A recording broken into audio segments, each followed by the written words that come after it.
think we're in. Chat here.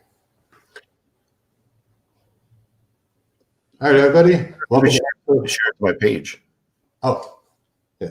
Actually, let's get all the social media links shared up first, and then we'll start it up. I've got everything like preloaded up here. Facebook, Twitter, Instagram. Yeah, I got everything shared out.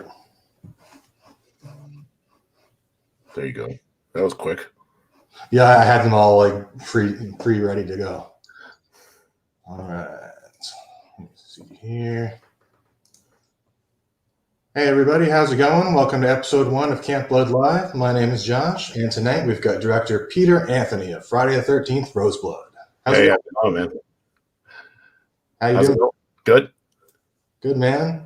Nice to see you here. I can't believe I'm on like the inaugural episode, man. I feel lucky. I feel blessed. Oh, trust me, I wouldn't want anyone else here for the first episode. You say that to everybody. You gotta say that to everybody. Everyone's do this. No, I'm actually really excited to have you here, man. I'm super excited for Friday the 13th, Roseblood. Thanks. So I wanted to get started on how did you get involved in like the movie business? It's a long story. I've told it a couple of times, but actually, you probably don't know about me being involved with Voorhees. First of all, do you? No, I don't know the story about that. So I backed Voorhees. I was the largest backer. It was like $800 or something at one time. Yeah, and then long story short, had some issues there. Different like ideas of where we're going, how we're going to promote the film, and but we did pretty good when we were there. Because we were kind of like, it's weird. There's like a kind of competition between fan films, even though some people don't. I never felt it or wanted it, but there's definitely people out there that think that way. Yeah. So I went to a convention with Kane, and I left Voorhees, and what I did was make a video about it because there's so many people, my fans and friends that wanted me to see me, be in the film, work on the film. So I didn't want to tell everybody 100 times. So I just kind of did a little small video. Jason Brooks saw that from Vengeance, which at the time was Mythos, and hit me up and said, we want a marketing guy. And I said, well, that'd be awesome. And then came on board with him marketing. My role in Vengeance was supposed to be Kane's role. Offered it to Kane. Kane is not big on doing anything outside of the real Friday the 13th realm. So he said no. So then they offered it to me. I said, yeah. And then from there, just really took over a lot of the whole marketing, all the social media sites for Vengeance. They, like I said, Jeremy and Jason kind of just gave me the keys, and I was doing raffles and giving away some of my own stuff, and it got bigger from there. Riley Lorden, Fall Camp Blood, right. Hit me up, said he loved the way I was promoting Vengeance, and he said, I got a part for you. It's like a major part. And I said, really? And he said, yeah. So went there, did that, helped promote that one. Then in Vengeance 1, you see that fight scene kind of between me and Jason Brooks. Yeah. Well, there's a real whole fight scene for that where we fight and I die, but they took it out. So I'm alive. So Jason's like, you're alive, dude. You're a major character in Vengeance 2. I'm like, holy shit. See the body. Yeah, it works for me, right? I was kind of pissed at first because we had this whole thing. I had a green screen thing hanging out of me. It was, I kind of wanted to. I didn't expect there to be a 2. So, I saw a behind-the-scenes photo of them setting something up on your head there. Yeah. There's also, did you get in the Blu-ray? You see me punching Jason and fighting him a little bit. Actually, my Blu-ray has not arrived yet. It should arrive any day. When did they send it? 2 or 3 weeks ago. Three something. Did I send it or Jason did?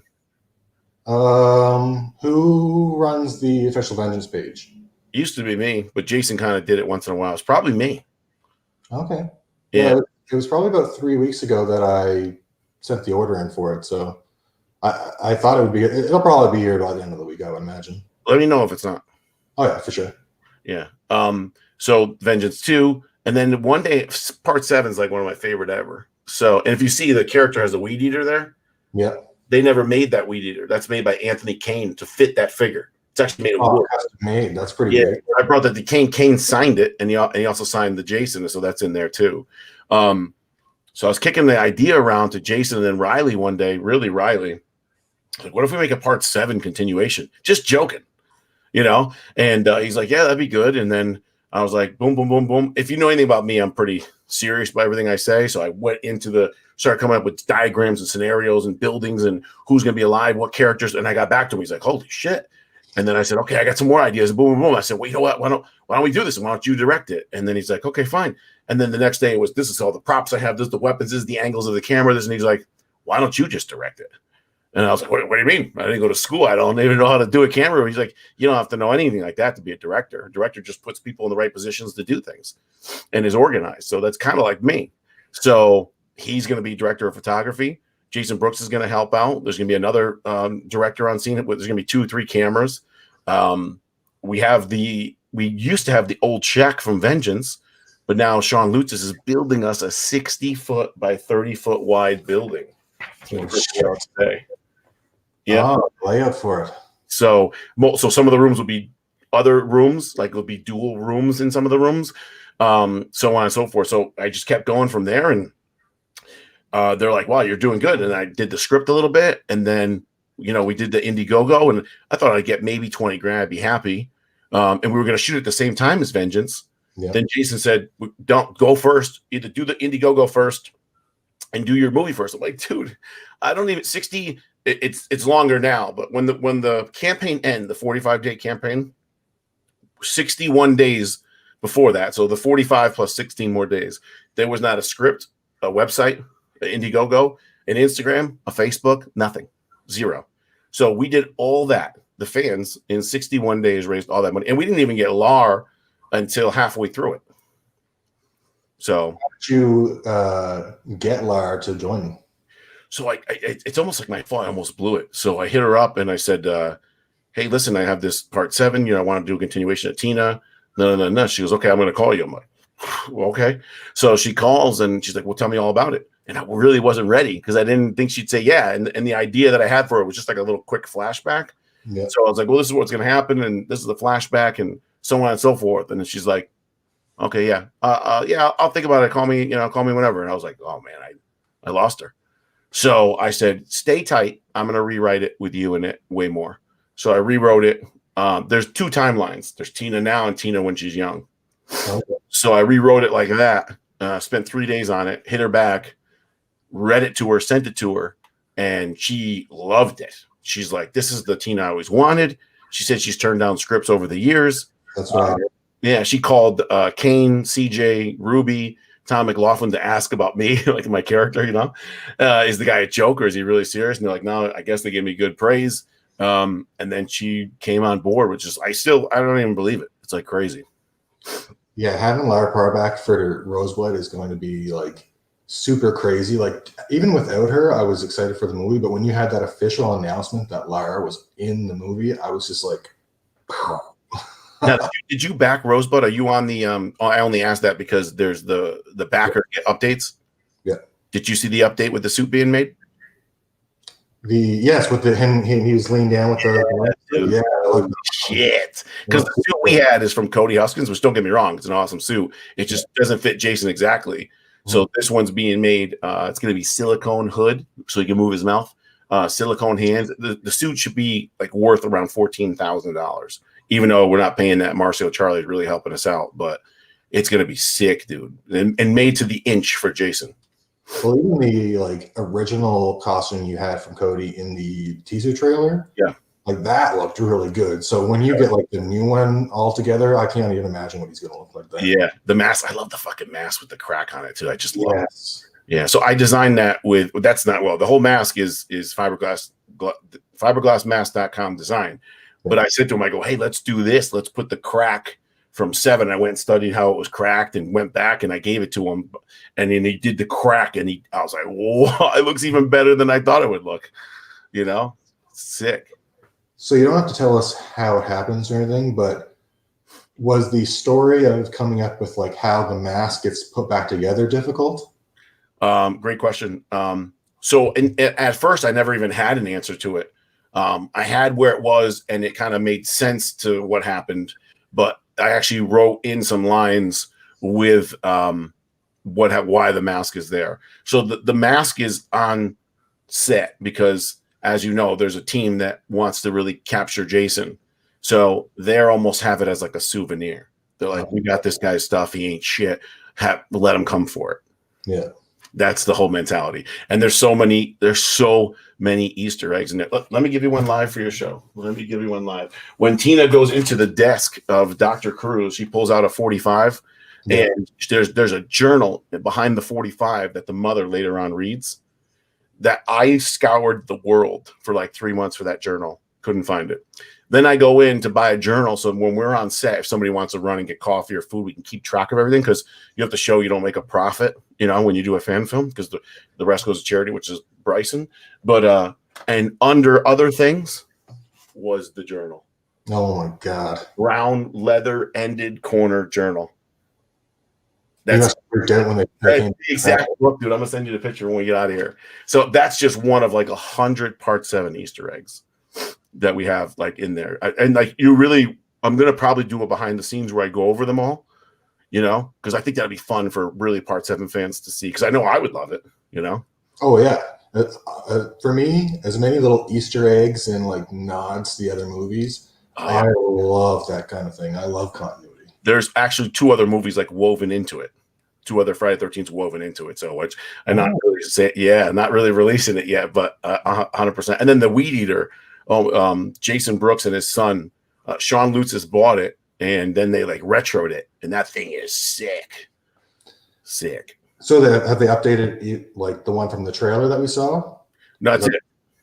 That's it? Yeah, that's it. Well, when you first buy it, it looks nothing like that. The one like today's ones, So the guard has to change. The blade has diamond tips on it. You don't have that back then. You have to scrape them off. A million different things,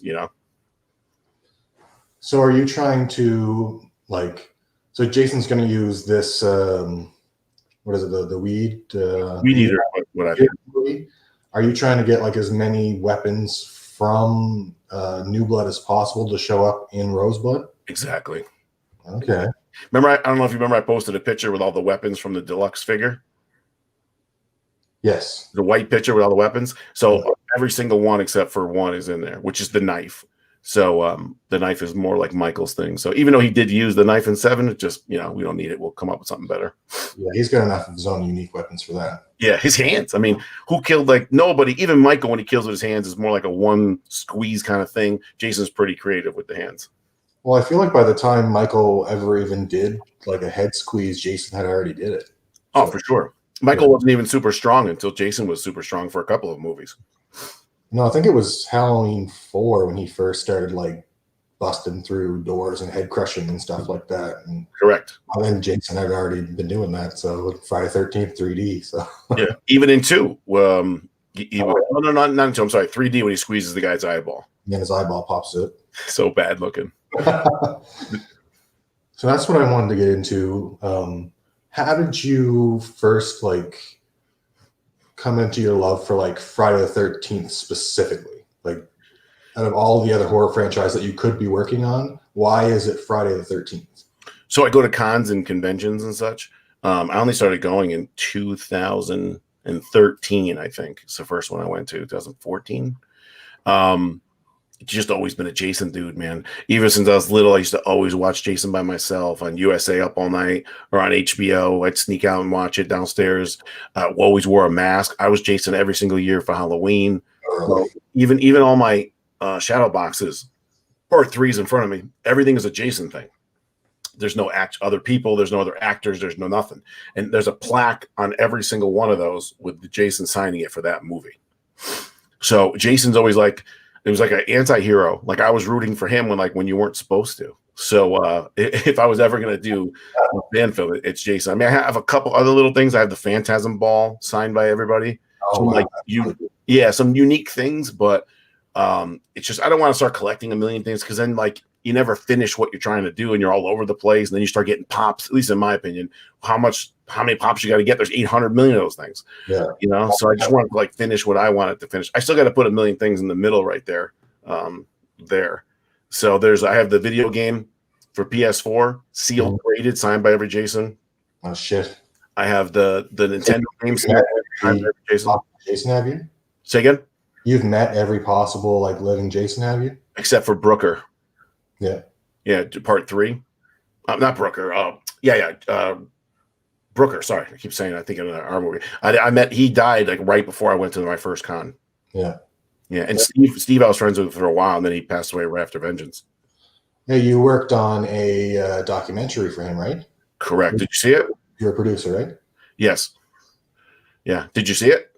No, I have not seen it. No. Oh, go see it, dude. Riley Lorden did most of the work. I mean, it's kind of so I had the idea, and this is what we're gonna do, and little pieces in here and there. But Riley actually went to the conventions and interviewed Kane, interviewed CJ, and just put it all together amazingly. I mean, it looks like it should be like on the History Channel. It's amazing, and we got his son to talk in it and stuff for a long period of time, and everybody from Vengeance. It's pretty good. Check it out. Yeah, it's called like father, son, father, grandfather, isn't it? Father, husband, grandfather. Oh, father, husband, grandfather. Yeah, I think so. Yeah, so pretty good stuff there. Yeah, he was a great guy too. I used to talk to him all the time. Yeah, he was the sheriff in Friday the 13th Vengeance, right? Riolotti, but you know the whole term with that, right? Why he said that? I'm not sure. Wait, I probably. Him and he always had a problem with Warrington Gillette, who was the other guy who played part 2 Jason. So Yeah, they had a beef. Yeah, so he always used to write the real Jason. So that's why we made him Officer Riolotti. Okay, I see now. Yeah. So when you worked on Friday the 13th Vengeance, you got to meet like Tom McLaughlin and all them then, or had you already met them before that? I did meet Tom McLaughlin before that, believe it or not. He doesn't do a lot of cons. He does more now. I run Tom McLaughlin's fan page too on Instagram and on Facebook. Yeah. So yeah, met him, talked to him. He's helped me a lot too. I've FaceTimed with him a couple times about Roseblood. And he's like, go for it, man. And I'm like, okay, cool. So it's like, dude, surreal. Because a couple of years ago I wasn't even going to cons, and now it's just like, don't get me wrong, it's a blessing, and every day I try to like wake up, but I don't want to be like, I don't want to take it all in, because I'll get like nervous and I'll be like, I can't believe this is even happening. And it's just so much pressure on me every day I put on myself. Let's get better. Let's do this better. Let's do that better. Let's do that better. So if I stay busy like that, it never really hits me. I figure when it's all said and done, the movie comes out, I can kind of enjoy it. Well, that's the thing. Once you get that product all together and you release it for everyone to enjoy, you can kind of sit back and relax and see the views rake in. Yeah, if you did a good job. But see, if you didn't, then you're going to hate yourself for the rest of your life.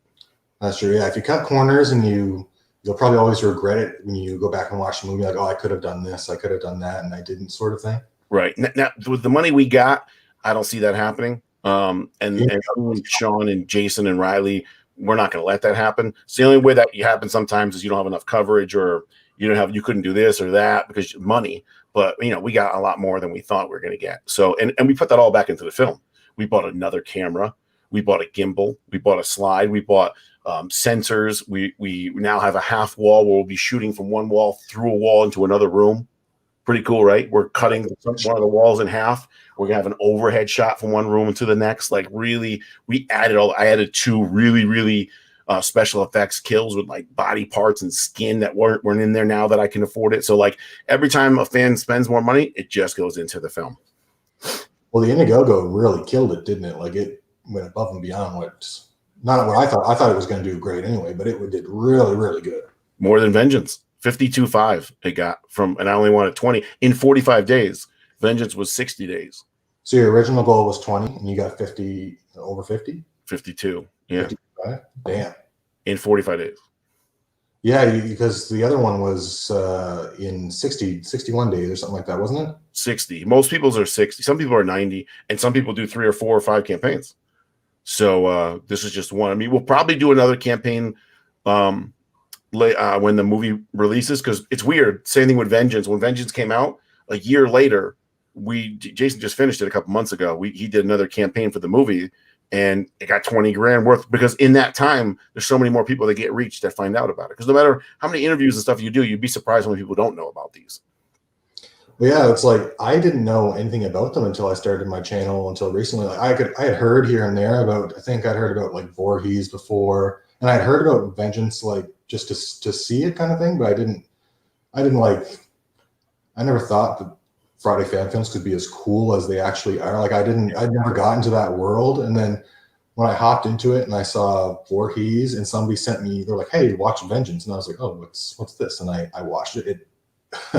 It completely blew my mind, and it changed my entire view on what a fan film could be. Like, Yeah. they're so good that, especially all these ones that are coming out right now, it's hard to even call them fan films because you guys put so much work into it. And with a movie like Friday the 13th Roseblood, you've got the original actor who played Tina returning. So it's like, at what point can you almost even really call it a fan film when it's got like all the talent involved and all the love that a full-on Friday the 13th movie would have?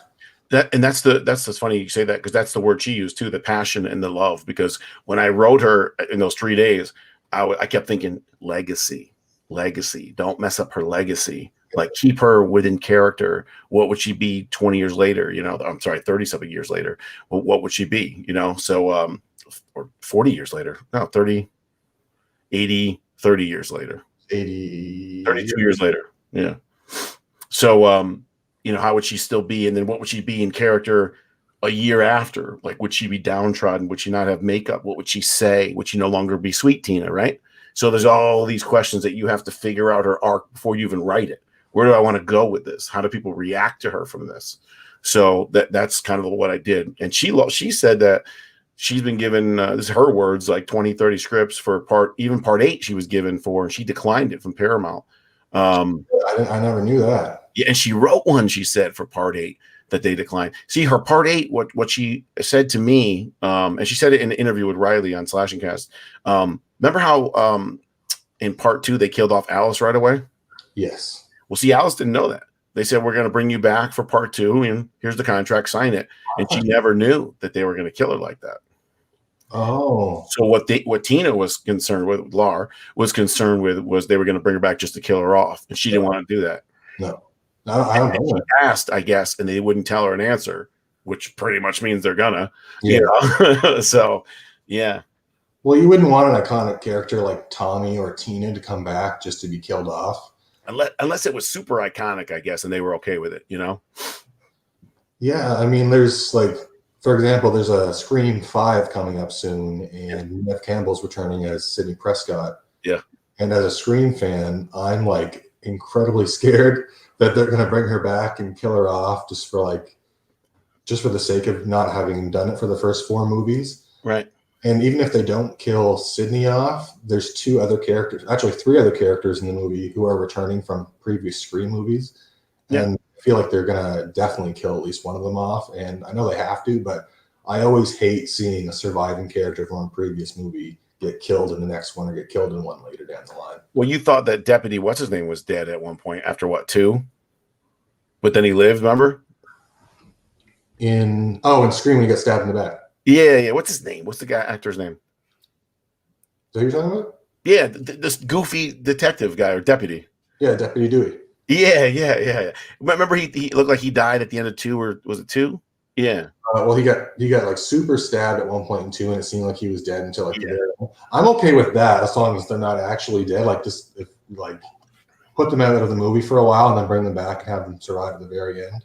Right. But like in the case of like Rachel from Halloween 4, she was basically in like 5 minutes of Halloween 5, and they just killed her off just like that. She didn't get a chance. I think she had a shower and she died, just like Alice in Halloween or in Friday 2. Right. So I don't like it when they bring big time characters like that back just to kill them off right away. Like Laurie in Halloween Resurrection as well. They brought her back and they killed her off like right away. And I find ruins, maybe not ruins, but I find it takes away from like what they did in the previous movie a little bit. Right. The Resurrection's horrible. Well, exactly. Resurrection basically didn't ruin H2O, but it kind of retroactively hurt H2O a lot by sucking so much. Yeah, 100%. Just like part 5 hurt 6. And then 6 was great, but 6 didn't become like known great till afterwards because nobody wanted it's always the one before. So 5, they fooled you and said it wasn't Jason's, but people were pissed. So like on 6, it didn't do as good. Then 6 did so good that 7 did good, but 7 wasn't as good because they took away all the kills and stuff. Yeah. So so on and so forth. Then after 8, it started to go downhill because 8 to me was so boring. I know that 9 and 10 to me are worse, but 8's like replay value is pretty bad. I find the worst thing about 8 is the little boy visions that the main character Rainey's having throughout the movie. And it's like not even Jason like that you would have saw in part 1. It's like Jason with hair, and he's just like a regular little boy. Yeah. And then he says mommy at the end. Yeah, he's like, mommy. Yeah. And then I don't like how he morphs. He like morphed twice. He does definitely morph in that. Yeah, movie. the guy was up on the thing on the ship and he morphed up there. Then he throws the girl out of the second story building of like the club, and then she lands on the ground, and then he's right there. Yeah. And you're like, I don't like this shit. Well, there's a scene where there's the one girl she's in, I think it's like the restaurant or something. Jason walks in the front door, and then she looks to the side and back, and he's gone. She looks around the whole room. He's not there. Oh, yeah. She looks back, and he's right there. It's like, right. Or actually, I think he even moves around the room a little bit before he's right beside her. So he's definitely got to have a little bit of a warping ability, at least in part 8, even if he doesn't use it in the other movies. Right. Yeah, 100%. 8 was just weird, and it wasn't Manhattan and all that stuff like that, except for that one scene. And that one scene, the one scene of him walking through the Times Square. Yeah, Times Square, and he kicked over the radio. One of those kids was at a convention. Oh, really? One of the punk kids. Yeah. That's pretty cool. Yeah, I never even knew that before. So this was told to you later on, or? I never knew they ever did. Basically, I was right. They never did cons, but was it the Niagara Falls one or one of them, like before the COVID shit? One of the kids did the thing. I don't know if he was the main one or not, because he looks so different now. So, but he was one of the main guys, one of the guys that, they kicked over the radio. I don't know if it was the guy with the knife or not. Oh, the guy who like walked up to Jason all tough, and then Jason's like, yeah. He goes, what are you doing, slime bag, or something like that? Slime bag. Yeah. Yeah. Jason's like, fuck off. I wonder in the real movie, right, in Times Square, if he had an open hood or a real full face under that. Do you know what I'm saying? I think from what I remember, I think he was fully dressed up. Okay. I'm saying that because normally this part's open when you wear the mask, so you can breathe and have a good, like, talking and all that. So 99% of the time. But, if your mask is going to be off, you wear the full one, but it's really uncomfortable. And you can't, like, eat or drink and stuff. So I wonder what they did there. Maybe they kept it off right up until that scene where you had to walk up to them and kind of interact. Yeah, maybe. I want to ask that kid if I ever see him, That'd be definitely a good question, asking them what it was like being on set in Times Square with Jason. Because what am I saying? I'll just ask Kane. I could email Kane. He'll tell me.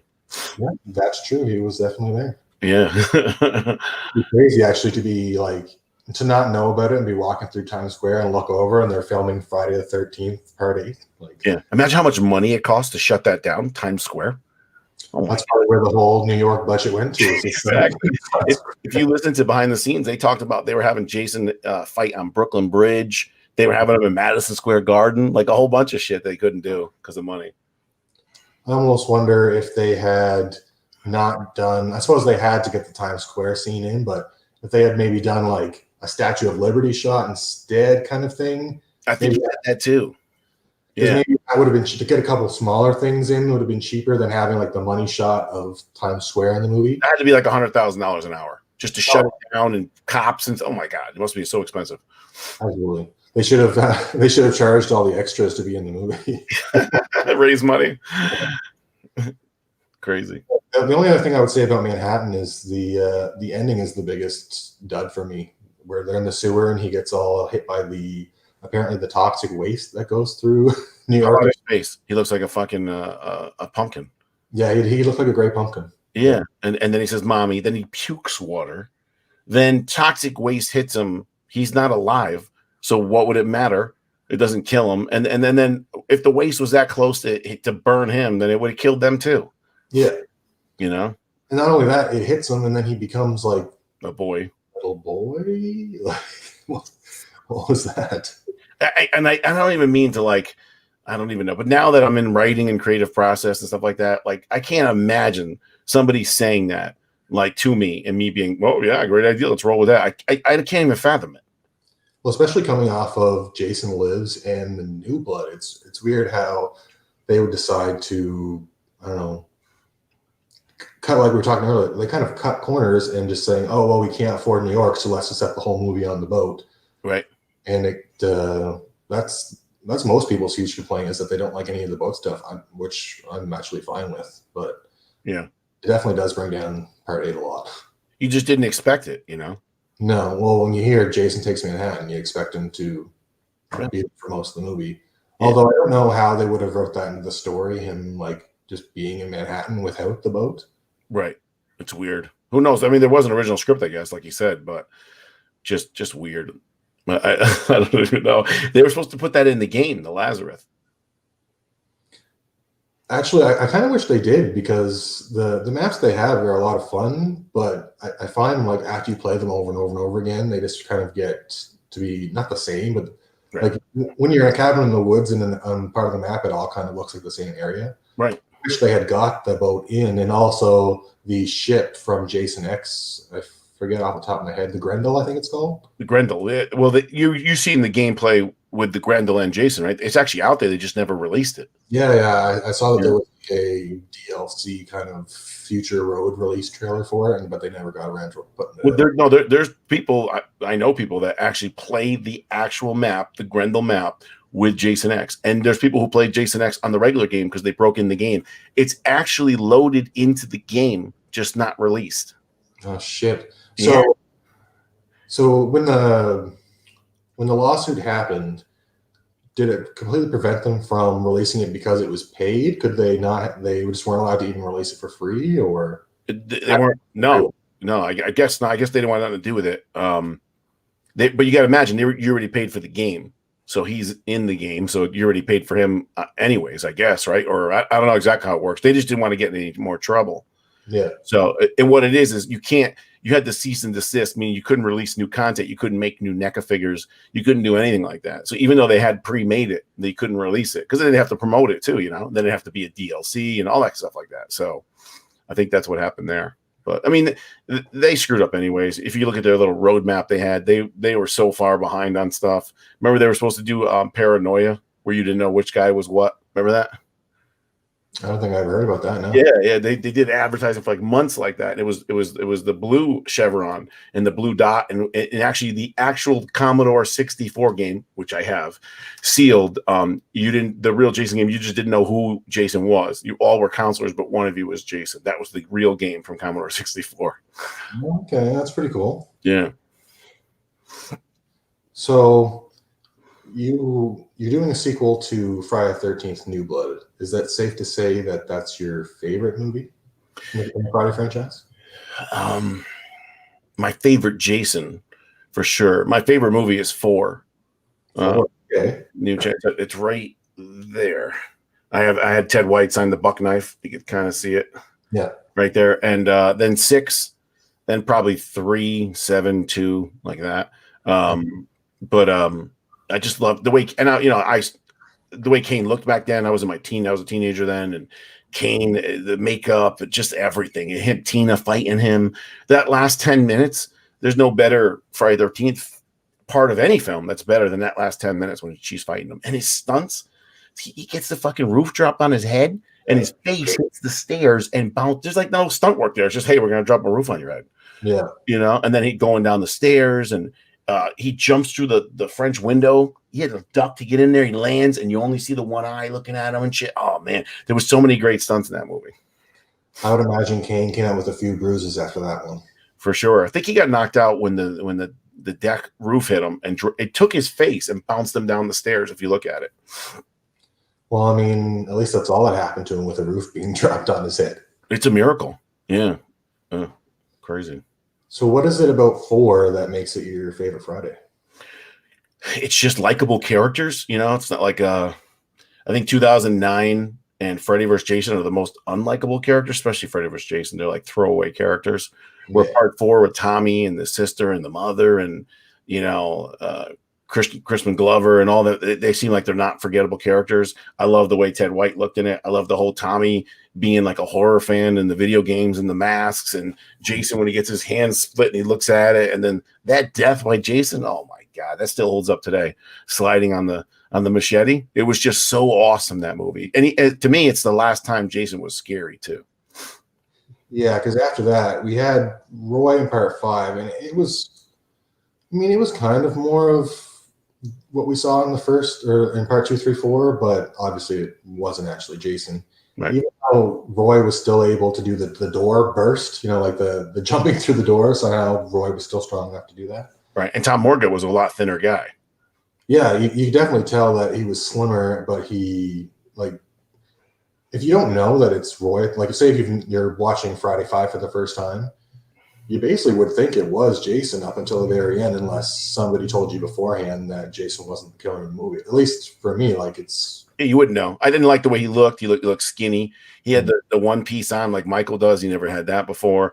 I didn't like the blue chevrons. They're also elongated. So a lot of that I didn't like. And then I was pissed when he hit those spikes and the mask came off and it wasn't him. Like out of all my collections, I didn't get a part 5 mask until the end. And I got both. I got the cover mask, the one that looks like Mad Max. Part 5 cover signed by Tom Morgan and Dick Whelan, and then I have the 5 over there, right there. I see him down there. That one's signed by Tom Morgan and Dick Whelan, and I didn't get them to sign any of the games until the end. Like I was debating. That's how personal I took it. Because remember, I'm a Jason guy. I was like debating whether to do it or not. If you would have made part 5 beat Jason, it'd probably be in the top half of the movie. It's great sound. It was a better movie for sure than a lot of them, but. Just them lying to you like that. Like they always say, well, Halloween 3. No, Halloween 3, you never thought Michael was in it. You know, this one they fooled you. It's different. Honestly, I'm surprised we didn't get actually there were rumors that the Michael in Halloween H2O was supposed to be like a impersonator or something like that, and that's how they were going to explain away him being dead, but they ended up going with the ambulance driver instead. Crushed larynx. Yeah, crushed larynx. So I guess it's an okay way to explain Michael not getting his head chopped off, but yeah, they definitely fucked up Halloween. if you had a crushed larynx and you were sitting there, you'd be going like this. Please wait. You'd be doing that, not the reaching Michael thing. You know, he's really acting like Michael. Like when he sits up, he's like starting to sit up, and then she notices him, and he lays back down and stops moving. And yeah. Even when he gets thrown through the windshield, like he sits up, like he's. Nothing happened kind of thing. So right. And the way he sat up, you'd have been like, oh shit, you'd have been hurt, And he literally does the straight sit up that he does in the first one. So yeah. I did read that Jamie Lee Curtis knew that wasn't going to be Michael in the final scene before the movie was over. Oh, really? She was apparently pissed off that they weren't going to kill Michael off in this movie. And that's why she died in Resurrections, because she was contracted to return for Resurrection, and she asked to die if she was going to come back. Right. You could tell if you watch interviews with her over the years, there's a love-hate relationship with it. She doesn't want to be known for the series. I think now she's accepted it, that it's going to be her number one thing, Well, yeah, she's coming back at least for Halloween Kills, so we don't know if she's going to be in Ends or not, but right. She is. Let it burn. I wish, dude, they just came out with Warner Brothers releasing all their movies on HBO Max. I wish Halloween was one of them. I want to see Halloween in theaters. I know, but I can't. It's like the problem that pisses me off is that we should have already seen Kills, right? Yeah. And then End should be 9 months away. But no. We're a year and a half away from even seeing both of them.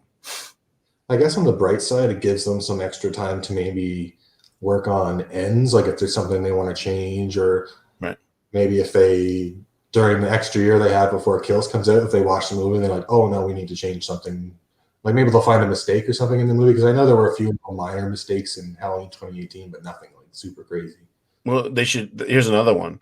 You sat down with a team of geniuses and millionaires, and you nailed 2018. I mean, he felt like Michael back in 1 and 2 and in 4. Where in Rob Zombie, I liked Rob Zombie 1. I didn't like 2.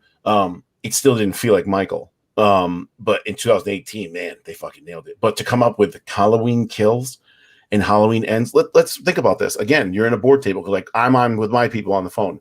Hey, let's start coming up with names for this. Hey, how about Kills? And what about the last one? Hey, what about Ends? Oh, yeah, that's fucking great. Let's run. But like, there must have been no thought process. It was just the first 2 names that come up. Let's just go with it. It's crazy to me. Yeah, I don't mind Halloween Kills, but Halloween Ends doesn't really sit right with me. No, and there'll be another one eventually. So, oh yeah. Once the David Gordon Green trilogy or whatever they're calling it is over with, there's definitely going to be like a Michael Lives or something like that. yeah. Crazy. Just like part 4 is the final chapter. They had 8 more.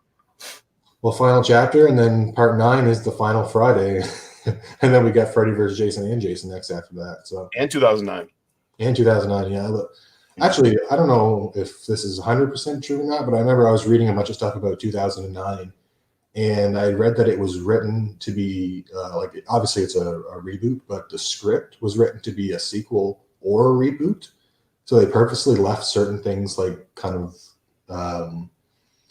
I guess vague, so that it could be like done either way. Obviously, we like with the flashback sequence to Pamela and all that, it's a completely different Pamela, so it's obviously a reboot. But I like that if you really wanted to, you could just kind of like slide 2009 in between, like maybe Freddy versus Jason and Jason X, because obviously he hasn't been shipped off to space yet. But Right. In 2000, it's weird. Something's missing from 2009. Like I said, it's the characters and the writing, because he looks fucking great. He moved great. His kills were great. You know, too. Yeah, and he's, but it's just like something's weird. It's just the character.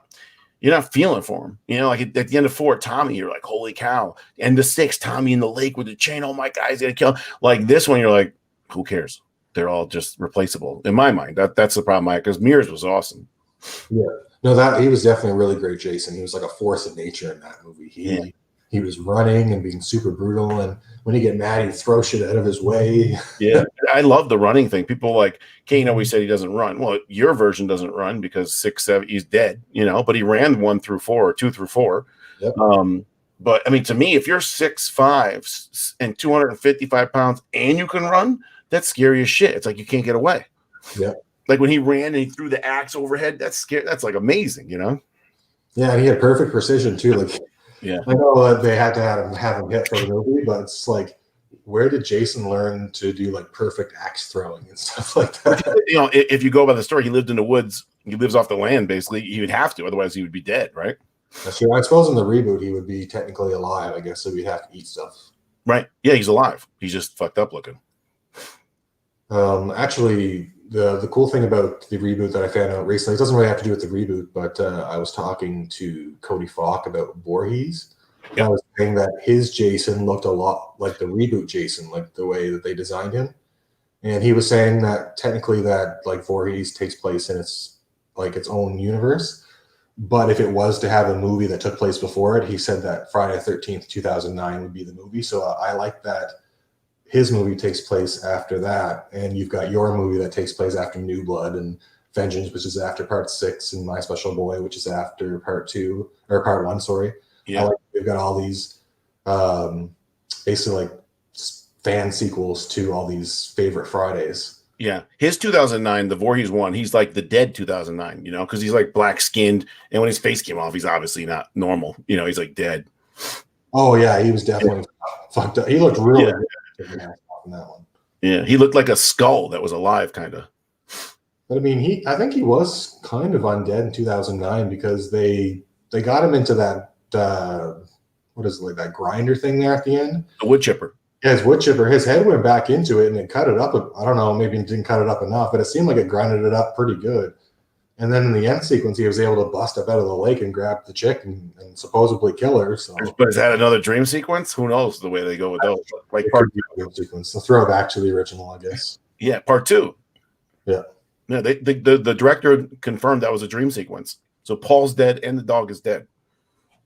Yeah, I knew that Paul had died because I forget where maybe it was in, I don't know if it was in Crystal Lake Memories where they talked about how they only talk about Ginny being loaded into the van and there's no reference to Paul, and there was originally supposed to be like a death scene or something for Paul, but they didn't put it in. Something like that, yeah. But the dog's dead too because he's saying that's a sequence, a dream sequence.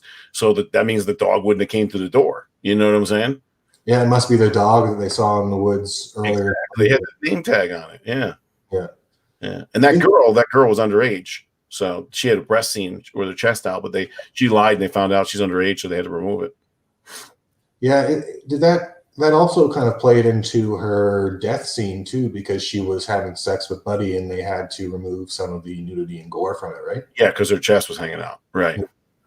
Yeah. And did you play the video game, dude? Did you play the single player options? Yeah. Dude, they go crazy with the graphics, and these people are dead naked. It's unbelievable. I know. I was actually surprised. I didn't even know that the single player thing existed until maybe a month and a half or two ago. Like really recently, I had no idea it was there. I was just fucking around one day, and then I went in and started playing through the levels, and I was like, "Oh!" I was like, "They are naked." Yeah, and like banging. It's great. It's kind of weird looking. It's like you feel like you're doing something wrong. Well, yeah, there's that one kill where you go into the Packanack Lodge from part 2. I think that's the one you're talking about. Yeah. You have to go to their room, and you open the door, and they're just like talking and having sex on the bed there. And they won't stop until you walk in. I was like, I wondered if they would like notice me in the door, and I tried throwing the little spikes at them to see if they would like get up and stop. Oh, did you? Okay. Yeah, I was trying to do a few different things to like disrupt them having sex without killing them. Yeah. It's basically just they'll have sex until you walk in and hit the cutscene. So yeah, you gotta. It's like a couple steps in, and then boom, it hits the cutscene. Yeah, it's a good. At least you get to like kind of see like the full kill there. You don't get to see it in Friday 13th Part 2 unless you get the new Blu-ray box set, and you get to see that few seconds of uncut footage. But I saw it. Did you get it? Yes. Yeah. I was honestly kind of let down by the last one. The tin box one they came out with a couple years ago, 2015 or whatever, had way more better stuff behind the scenes. This one, dude, it's got stuff from his name was Jason behind the scenes. It's got cons from like 20 years ago, 30 years ago. And I'm like, what? I thought they'd have all kinds of new stuff. There was some new stuff. Part 9 had Kane in his house. There was some Tom McLaughlin stuff that was new, but otherwise it's all old stuff that kind of just I kind of was waiting for some new stuff, you know? Yeah, I noticed that some of them like they bothered to go through the trouble of getting like I think it's like 1 through 4 and 4K, I think it is. Right. And then you get up to I think it's like the reboot and Freddy vs. Jason, and it's literally like the DVD or the Blu-ray that you can buy in the collection store. Like I have a collector's thing that's like the Friday the 13th reboot, the Nightmare reboot, and Freddy vs. Jason. And the Freddy vs. Jason disc that I have it and the Friday the 13th reboot is literally the exact same as the one in the box set. There's no extra additional features. That's what I'm saying, dude. Yeah. Even the special features and everything's the same, if not shittier. You know, and you're like, what the fuck is it? Because the Camp Crystal Lake Diaries was awesome. Yeah. You know, we learned so much with that behind the scenes that more than any other movie ever, like especially a movie that was out for so long. And then bang, they came out with all these things, and you know, you learned that John Travolta's nephew was the guy in 6 and all that stuff like that. So yeah, I was disappointed by it. I like the dual covers and stuff, but they messed up the discs. I still never sent mine in, so my Part 9 doesn't have the special ending or whatever, and X has. You can order that online. Yeah, somebody sent me the link, dude, bro. If I go into my email, I'm about 1,000 emails behind. My Facebook Messenger, I'm like 500 behind, so I don't have time. They definitely are replacing them because I got my email back from them maybe a week or so ago saying that they were going to ship them out. So, I mean, it's not really a big deal missing like one little piece of gore from Jason Goes to Hell. I think it was in Friday the 13th Part 3 when the title screen first comes out. It pauses. I think the 3D just doesn't work. It said too, like it doesn't come out in 3D, which is like it's not. I suppose that is like the first 3D thing you see in the movie, but yeah, I don't know. And then Part X, there's I know the other ones. Part X, there's sound issues at certain points, and in Part 9, I noticed this when I watched 9. When the son of the owner of the diner goes outside in the regular movie, he punches Jason. Jason breaks his forearm back. It's fucking missing. I was like, what the hell is going on? Why is that missing? And then all of a sudden I went online. Everyone's like, why is that missing? They messed up. It just took it out. Weird. You know what? I actually, when I watched Jason, maybe it's just because I really don't. I mean, I do like Jason Goes to Hell, but it's definitely at the bottom of my Friday the 13th list. Yeah. When I watched it recently, maybe I just wasn't paying attention because I didn't even notice that scene was gone. That's like one of the scenes I look forward to because it's pretty awesome. Because I'm looking at it like the guy.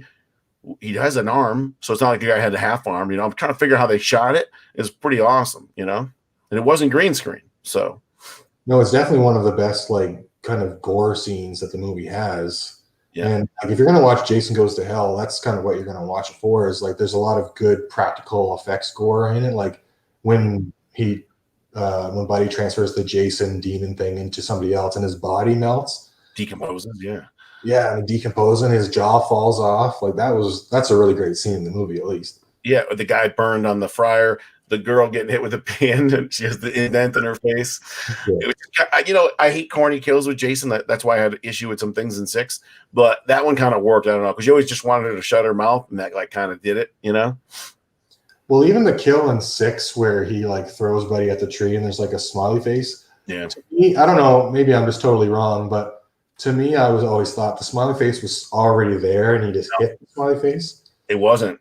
That's the problem. Yeah, I'll go a little deeper with that one too. If you look at how he dies, it's not from hitting the tree. If you look at when he throws him, there's a spike coming off the tree, and that spike is supposed to hit him, and that's why he stays standing up, and then his head palms back, and then he falls off. Go watch it again. Right when he's throwing him, there's like a branch that comes out of the tree that's sharp, and that's supposed to be like what goes in him, but they don't show it right. I'll give you one better.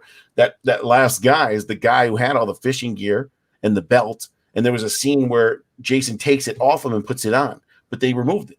So if you look before that, he doesn't have that belt. He doesn't have the utility belt. He got it off the paintball guy. I really like utility belt, Jason.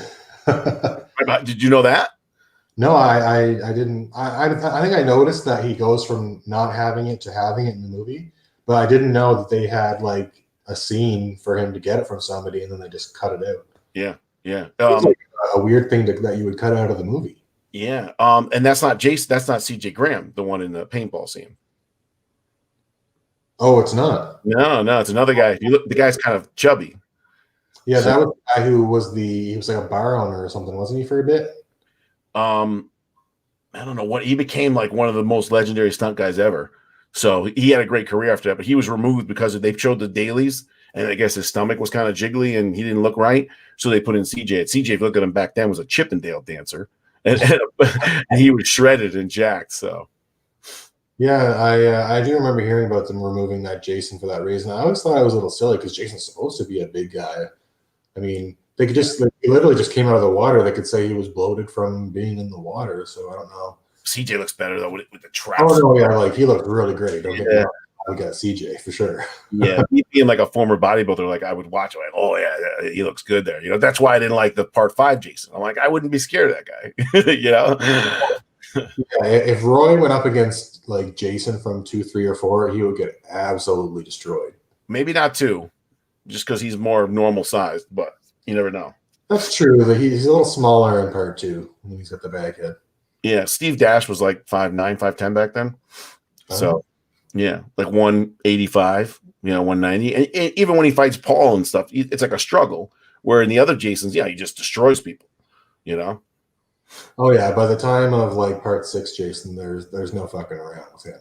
Even 4. I mean, he's cracking skulls. And, yeah. The kid in the bathroom, Ted White, they had a pad behind his head when he hit the wall. But they did more takes, like make it look better, and he hit the guy, bang, gave him a concussion. So that guy, that final scene when you see him hit the wall, he actually went to the hospital with a concussion. Oh, jeez. Yeah. If you put a little bit of extra oomph into it, it makes it better. Yeah. I remember hearing that, I think it was for New Blood. I think it was New Blood, that Kane told the actors and actresses that he was going to be a little rougher with them than they were used to. Wasn't that something? 100%. He's like that with all of them, but yeah, he told them on 7 because 7 was his first time. So it works though, look at when he does the pop into the eye with the van with the little party horn thing. I mean, he's violent with them, But even though they cut out a lot of the gore from those ones, I find that with the amount of kills that are in New Blood, and you do get to see a decent amount of them before it actually cuts away. So I don't really mind that it's cut down, but I would obviously like to see the full gore. It's like anticlimactic, like the one where the guy's on the beach and the girl's skinny dipping, and he's like trying to get that axe. You ever see the behind the scene ones when he throws the axe cuts his whole face open, and then the movie just cuts, and then the weed eater, my God, you wanted to see Dr. Cruz die in a bad way, he was like a dick, and you just and it cut off. You're like, what? That was like the sickest weapon ever. I remember thinking to myself, if I was in the woods and seeing that fucking thing, that guy in the woods alone would scare the shit out of me. And then he turns with like a 10-foot weed, like you're dead. You have no chance, Yeah, I was glad that Dr. Cruz died in that movie, but I think even if they had the actual gore from that scene, I wanted it to be worse. Me I too. wanted Jason to reach inside of him and strangle him with his own guts or something. Or take him apart in pieces, like make him suffer kind of. Yeah. Yeah.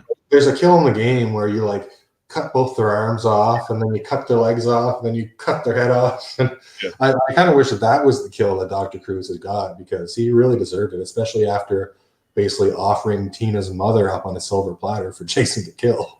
Yeah, yeah. And then lying and the spike, I have the spikes over there, taking the spikes and hiding them and, all that shit like that. He's a dick. He was trying to get her all riled up just to, show her off. And that's kind of how Roseblood leads into where what if he was like that, what do you think the military would be like, if they found out about her? And that's what it is. It's a military facility where they're trying to, use or weaponize her.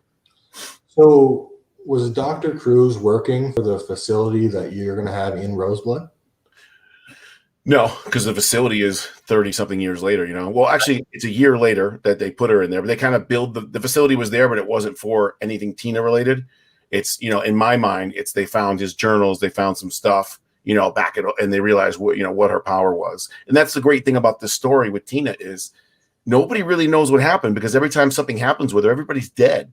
Yeah. So it's kind of like her story, and she's already crazy. And then she tells the story, and everyone's like, yeah, right. Oh, this guy came from the lake, So it's like no one ever believes her. So she just kind of like hides it inside. And that's the version that I'm showing now. It's like the scarred, like discarded, lab rat version of her, where she's not just that cute, loving person anymore until Rose comes. And what Rose is, Roseblood, instead of the new blood, is Rose has more powers than Tina.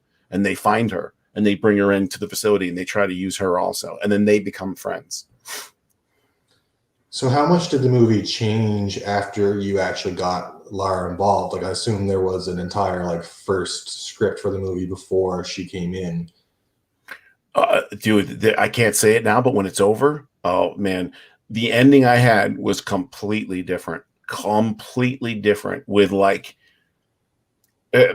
arcade dreamlike ending that holy shit, he went there kind of thing that involved me. And then when I got Lara, I realized I couldn't do that because one, Tina has to be a bigger part and so on and so forth. Tina has to have the battle. And so I couldn't do that. And the different storylines. So they had to connect. So she had to be alive later. You know what I'm saying? So on and so forth. So I wrote out a lot of stuff that I thought was great, but it doesn't matter because now the movie is just a whole different level, especially with her acting. So, I mean, how do you it's funny. How am I going to tell Lara Park Lincoln how to act as Tina? Mm-hmm. How the hell am I going to tell her that? She's done it. She's the actual person who did it. That's never really happened in acting before. The director tells you, oh, this is what I think the character should be. And you're like, no. She already knows what the character is going to be. So I wrote it in the framework of what I think it should be. She agreed. So I'm just let her roll with it. I don't really think I have any pressure on me with that. How much filming have you, or if any, have you got to do for Roseblood? Zero. So we don't shoot until we were supposed to shoot the same time as Vengeance 2. And what it was, if only the 20 grand, I was going to steal Vengeance people at the same time to break away and shoot these scenes I was going to have, So it was going to be a lot smaller project. Then when the money got bigger, Lara came in, we're shooting on our own now. So we shoot first and a couple weeks off, Vengeance 2 starts. And Vengeance 2 is a way bigger movie than Vengeance 1. Vengeance 2 is a lot more story-driven bloodlines, which is the Jarvis and Voorhees bloodlines, each independently and then how they cross each other. So me and Jason's the main writer, but I've helped him write, good around half or less than half of it with him on that. So, which is an honor that he even listens to me and likes my ideas. So it's been fun. What more can you tell us about Vengeance 2? Because I know you just made the Instagram just went up there. What was it, about a week or so ago? A couple weeks. Yeah, maybe. Yeah.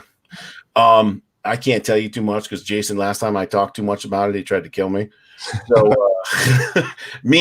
I know what I can say with Roseblood and so on and so forth, but I'm alive, so it goes from there. We have a pretty creative way of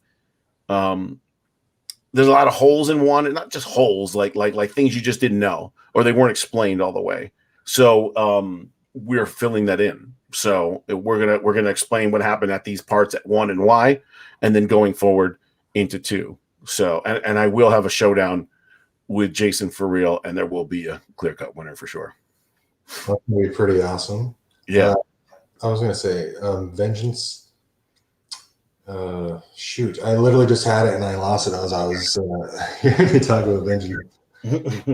So for Vengeance 2, I know you said you can't say too much about it, but will there be like many returning like cast and crew and kind of like that from Vengeance 1, or is it a lot of new people? Or Man, I want to say yes, but once again, he'd probably kill me.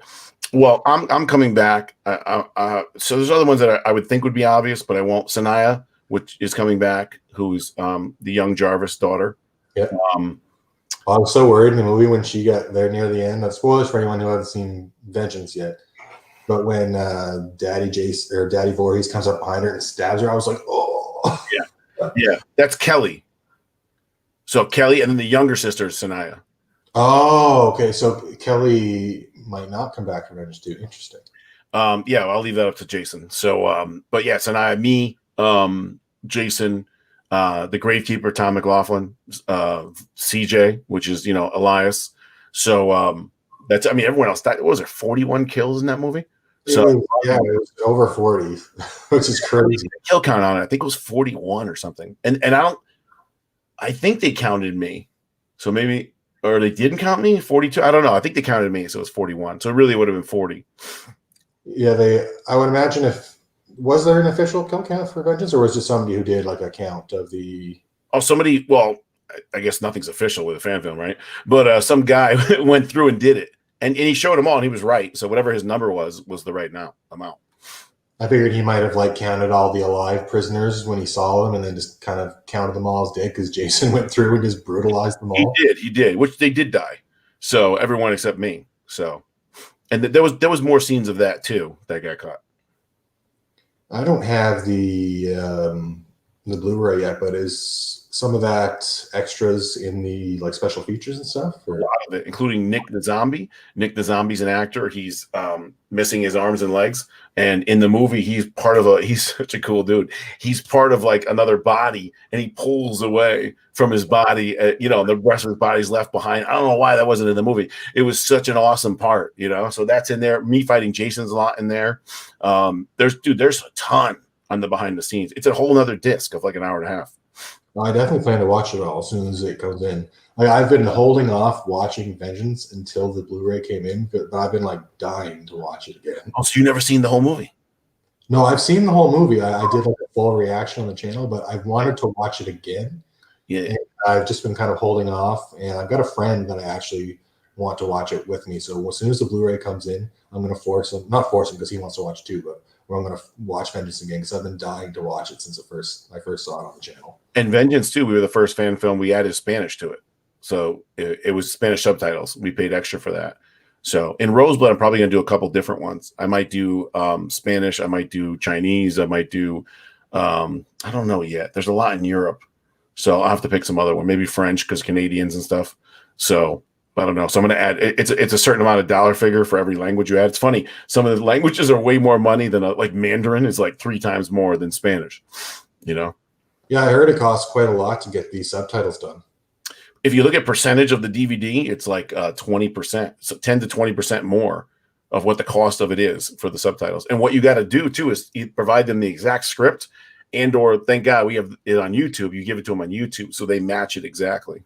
It's a lot of work. Think about it, especially when the guy begins to talk and ends, and man grunts, man falls. Like there's a lot to it, Yeah, I have to get in all the little audio cues and stuff like that, and it's probably way harder with a Friday the 13th film. Like, oh, Jason swings machete, like all that shit,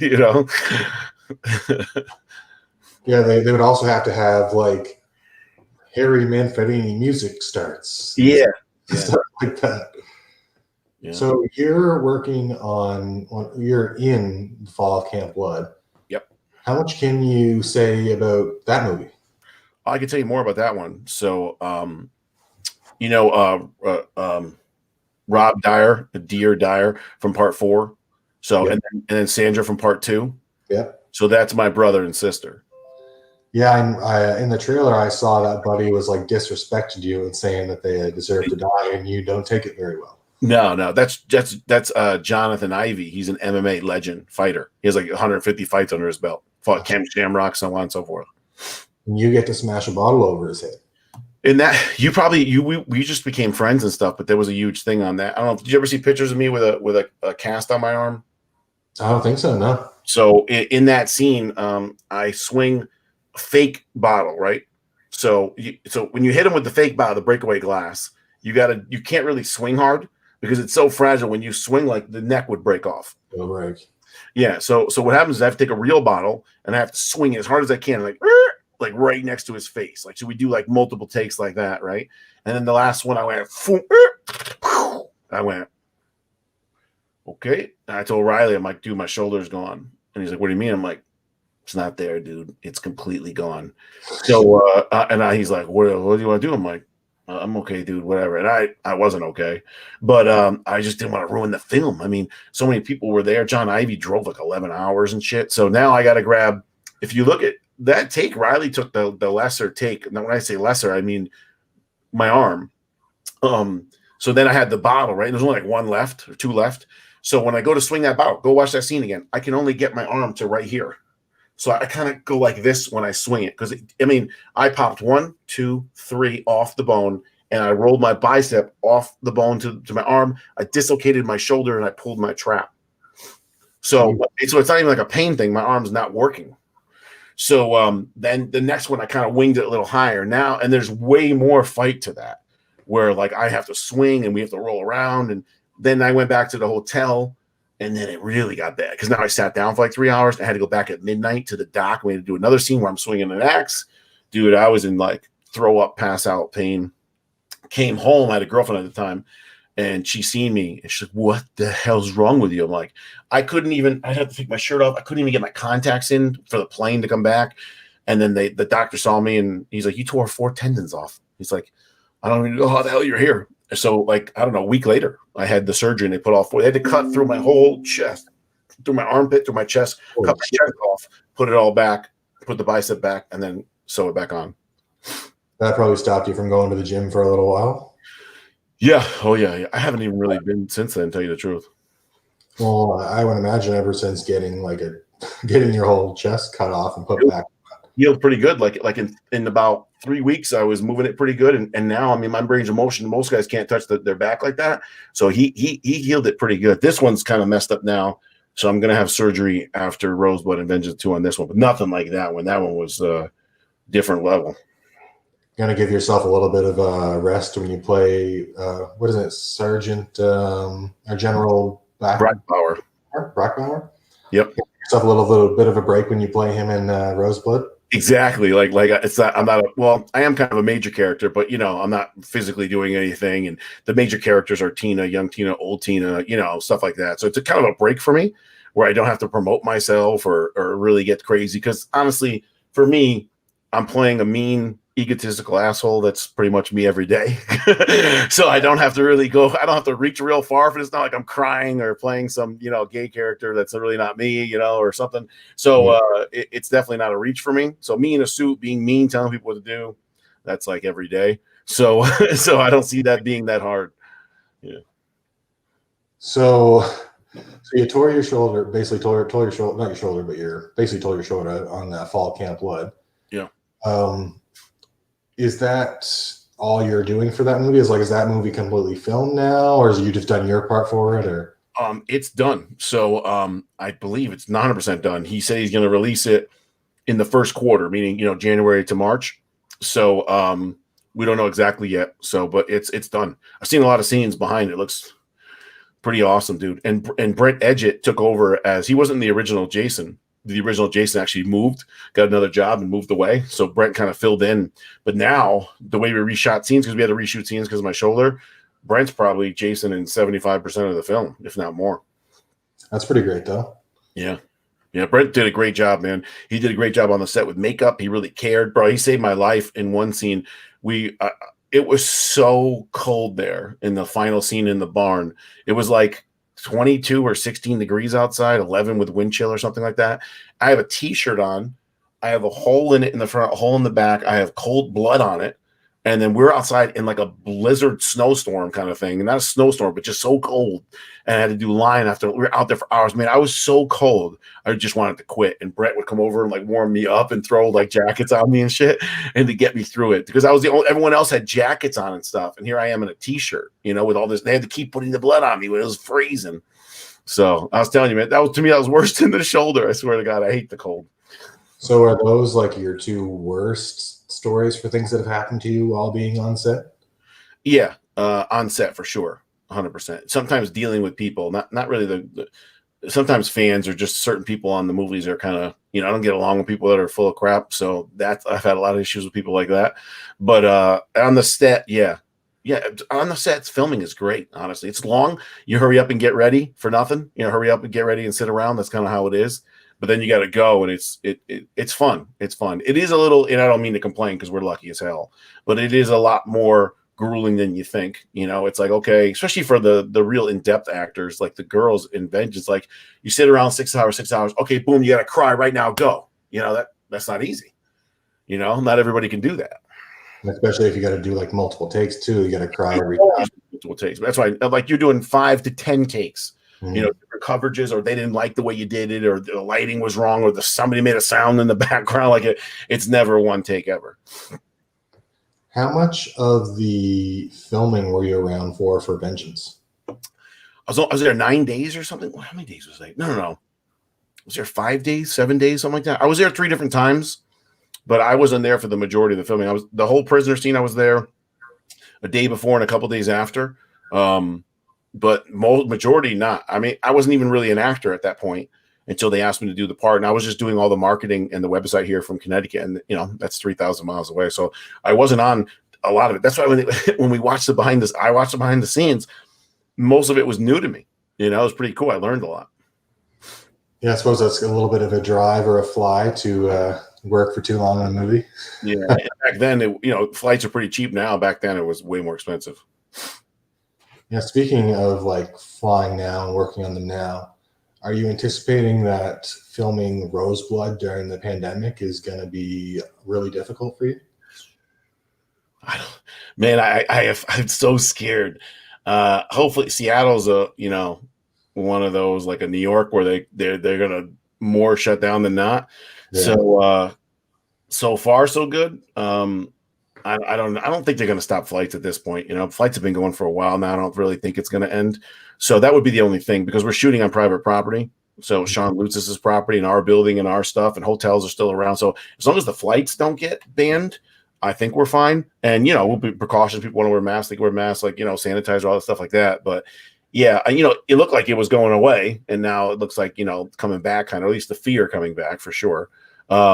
So who knows? I hope it doesn't ruin it, because we can't really reshoot it or retime that. So I hope it works out. What time are you looking to shoot? Like what? Like March, February? Like what months are you looking to shoot it in? March 3rd, like 7 days. March 3rd to March 10th. That's the other thing. We're shooting like most of it in like 5 days, which is like balls to the wall, 24 hours a day. You know, so it's going to be a lot. It's a real ambitious task, especially because I keep adding to it.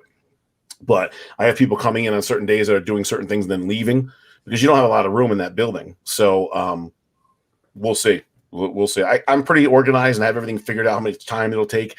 All the things, all the props already being sent there. I'll be there 3 days early, setting up the entire building to, you know, alarm system, red strobe here to this here to that there, all the beds, all the pictures, the hangers. I have the pictures all in the same frame, so they're interchangeable. So we can go from one room to the other and just change out the picture and have the same frame. Stuff like that saves time. So awesome. I think we'll be okay. Sean Lutz's is the best. You know, that's his property, his building. Jason's really versed in all that with props and stuff.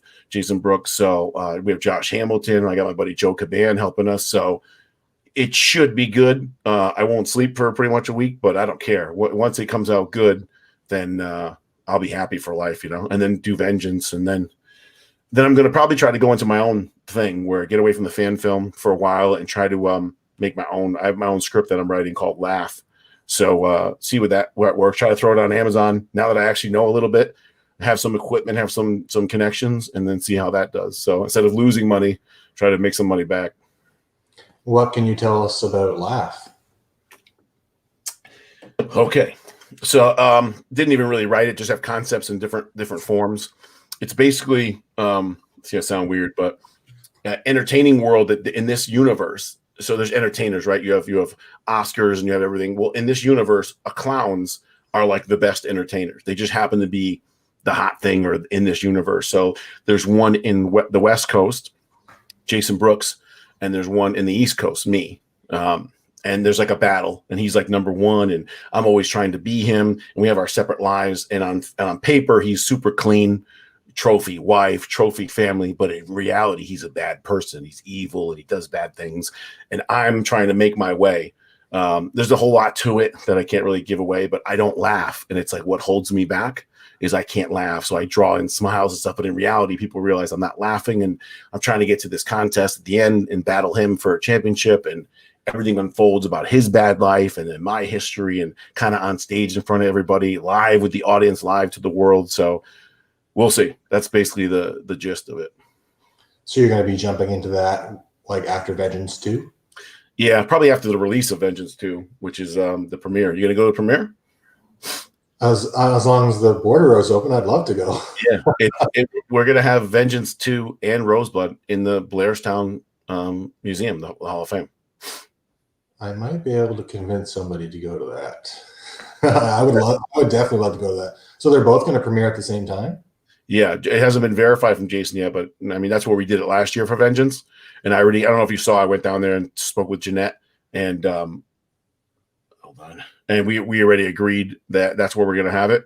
So the idea is to also have Vengeance there also. There's a movie theater across the street. It was a great event last time with CJ and everything. And then I'm going to get a photo op place that does professional photos. So they have their own team, they have backgrounds, and you'll have like, Lara there and the new Tina, and then Lara with Jason with the Weed Eater, and CJ Graham from Vengeance 2 with this person. And it's just going to be like a whole thing. It's 3 days. So I'm also going to induct somebody into what I call the Slasher Hall of Fame. That'll be a new thing there. It'll be just so many things going on from Friday to Sunday. It's definitely worth it. I would definitely go if I was you. Plus, you get to see where everything was shot in the first one. If a lot of you guys in the chat don't know, Blairstown is the town from Friday the 13th Part 1. Yes. And it's, what better place could you have to watch Roseblood and Vengeance 2 in, right? Yeah. It's when she's walking down the archways, that's there, the waterfall where Voorhees shot. I was in Voorhees when you see the two girls walking. I'm right next to Cody Falk when we're shooting that, when they're walking by. Oh, shit. Yeah. So I got pictures. I'll send you pictures. So the main girl's name in it is Elena. That's after my mom. Oh, nice. Yeah. So and then later on, she's walking down the top of the hill. That's the same thing that Annie was. And that the movie theater used to be red, and now it's blue, or now it's blue, was red, I forget. But right there. So everything's right. So when you go there, because you're an OG fan, you're like, holy shit. Yeah. Movie a few times. Yeah. You get to see where Crazy Ralph came out on the deck. It's a death curse. It's right there. It's a death curse. Yeah. Did you know that he was the voice in the intro to Part 7? No. Now I'm doing that same intro. I'm doing the same intro, differently worded for New Blood. I probably shouldn't have said that, or for Roseblood. But yeah, when he goes, "There's a legend around here," that's Ralph from Part 2. That's really cool. What better person actually? Like, now that you think about it, what better person could you have to do a spiel like that? Exactly, like telling a scary watch out story. Yeah. Has he since passed away, or a long time ago? Yeah. I suppose he was quite old back then. Probably 60s then, 50s, yeah. And that was 1979. Okay, just 1 second here. Let's take a look at the chat. We've got some people saying some stuff here. Can I see the chat or no? I have it set up so you should be able to. Let me see here. I don't see it. Do you have any options on the side to be able to click over to see the chat? Private chat and comments. Oh, comments. Here we go. You got it? Oh my God, this whole fucking time. Jason, what up, buddy? Cody Huskins. What's up, man? Shit. You're dead meat, slime bag. That's right, John Wood. Man, I can't believe this shit was up here the whole time I didn't see it. Oh, Steve Merlot here. Sammy Stars. Oh, Slash and Cass, how's it going? Chad Sumner. See you Sunday, buddy. You got Jason Zibro in the chat. Curtis. Both premieres will be the same weekend, Kyle. So you're definitely going, buddy. I'm so excited just for like to see each like the little trailers and stuff that come out. To be able to go down and actually see them in theaters would be like insane. What part of Canada are you from? What side? The east or middle or west? Nova Scotia, Halifax. So like east, that's right. Yeah. I was gonna say, man, come on set for Roseblood, but that's like far from me. It's like 3,000 miles, something even more for you. Trust me, if I could just get a card, if the border wasn't an issue, I would come down, no question. I would love to be on set for that. So see, I don't live in Canada, so they don't let nobody. I thought they just don't let anybody in. So you can go out or you can't even go out. It's weird. I think there are certain like acceptances to rule. Like for the most part, I think you cannot cross the border. But if you're like an essential person or you have a work reason to go across, you can go across. But when you come back, I think you have. I know you have to quarantine for 2 weeks. Yeah. So I don't think there's anything like they don't have that in the States, right? Like when you go across. You're supposed to, dude. I flew out to Chicago and came back, and these Connecticut people are sitting there at the table. And they're like, "You got to quarantine, not go to work for 2 weeks." Okay, lady. Yeah, I'm going to do it, and I'm not doing it. I go to my work tests me every day with a temperature and all stuff like that. So you can't just tell someone not to go to work for 2 weeks. You think it's that easy? People are dying right now. I got no money. It's crazy. Yes. I mean, if you're getting the tests anyway, I suppose that's good enough. Yeah. You should just tell them you're a hockey player. They'll let you go and come back. No problem. Yeah, say professional sport player, you can go anywhere you want. Yeah. Oh man, so this guy, Kyle Curtis Flett, he's been a big supporter of the fan films on Twitter. Yes, he has. He wants to get Blu-rays for all of them, and he wants to see them all. So I thought I'd get him a little shout out here because I know that would be an excitement for him. I've been talking to him a little bit in messages too, and he's really excited to see Roseblood and all the other movies. I'll give you a little insight. John Wood here. So we always talked about, subconsciously, obviously, it's get Lara, but that doesn't seem like a reality. So John Wood was the one who's kind of friends with Lara. It was like, go after her, buddy. Here's her site. Here's her email. Here's how you get a hold of her. None. It wasn't for him, John Wood. I don't have Lara because I just didn't think it was real. Until I did, which I should have, because we got CJ, we got Steve, you know what I'm saying, Tom. So I should have probably thought it was doable, but she's different, man. She's a final girl. She's probably one of the better final girls, if not the best. So he really kind of gave me the incentive to go after it. Well, thank you, John Wood, for helping make this possible. Yeah. Now that you've said that they had offered her a part in part 8, but they didn't tell her what it was, I'm really glad that she didn't take it, because me too. Turn just to die in the sequel, that would have been so bad. Like that would have been a reason to hate part 8 right there. Oh, for sure. And especially how much she battled them, It almost makes me wonder if like Tina would have been like the opening boat kill with her new boyfriend from, you remember the guy that was with her at the end? The scene would have had to have been different because they, I don't think Tina would have been stupid enough to return. So I don't know what they would have done. She never would have went back there. And then all of a sudden the lake's connected to fucking New York. I mean, give me a break. The ocean is fucking stupid. A little odd. Something I actually wanted to mention before, but I didn't bring it up. Cody is filming Freddy versus Jason Dreamscapes, in some of it in Blairstown. They just released a few teaser trailers for that, and I thought it was really cool that they were having these like Jason from Jason Goes to Hell and a new Freddy like come back against each other in this classic area from Friday the 13th. Me and him talk all the time, so he'll like tell me kind of things they're doing for the movie and stuff like that, and then once in a while he'll pick my brain for like advertising or so on and so forth like that. Riley from Slash and Cast hooked him up with a camera, not physically, but told him, hey, this is like the camera you want to use. And kudos to Cody, man. They, from their first trailer to now, it's night and day. The people he's added, better and better. Oh my god, the people he's added, the suit, the Jason, the Freddy, his editing guy now in software, just way better. That's why I have him as his name is Blaine, as the fast team on mine. I mean, look at that big fuck with the double bicep. Looks like some look at that shit. What the fuck is that? So and it's funny because he's so like gentleman like with the southern drawl. You don't see him as like threatening. But it's funny. He shared a video on Instagram. It was either yesterday or the day before, and it was like a fight scene of him and this other guy. yeah, I saw it. It was just funny to see like go from his Facebook where he's like this happy, smiley guy to this guy where he's like, "I'm gonna fuck you up." Yeah, yeah.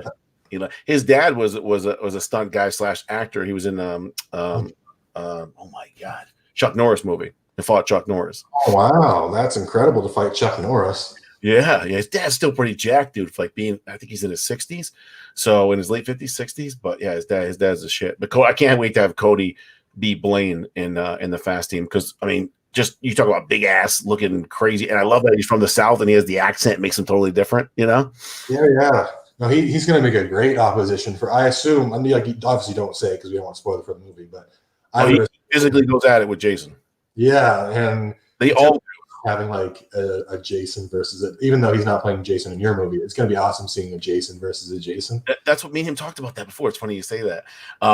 It's going to be a Jason versus Jason, a Jason from Dreamscape versus Jason from Vengeance, but you're in Roseblood. How fucking cool is that, right?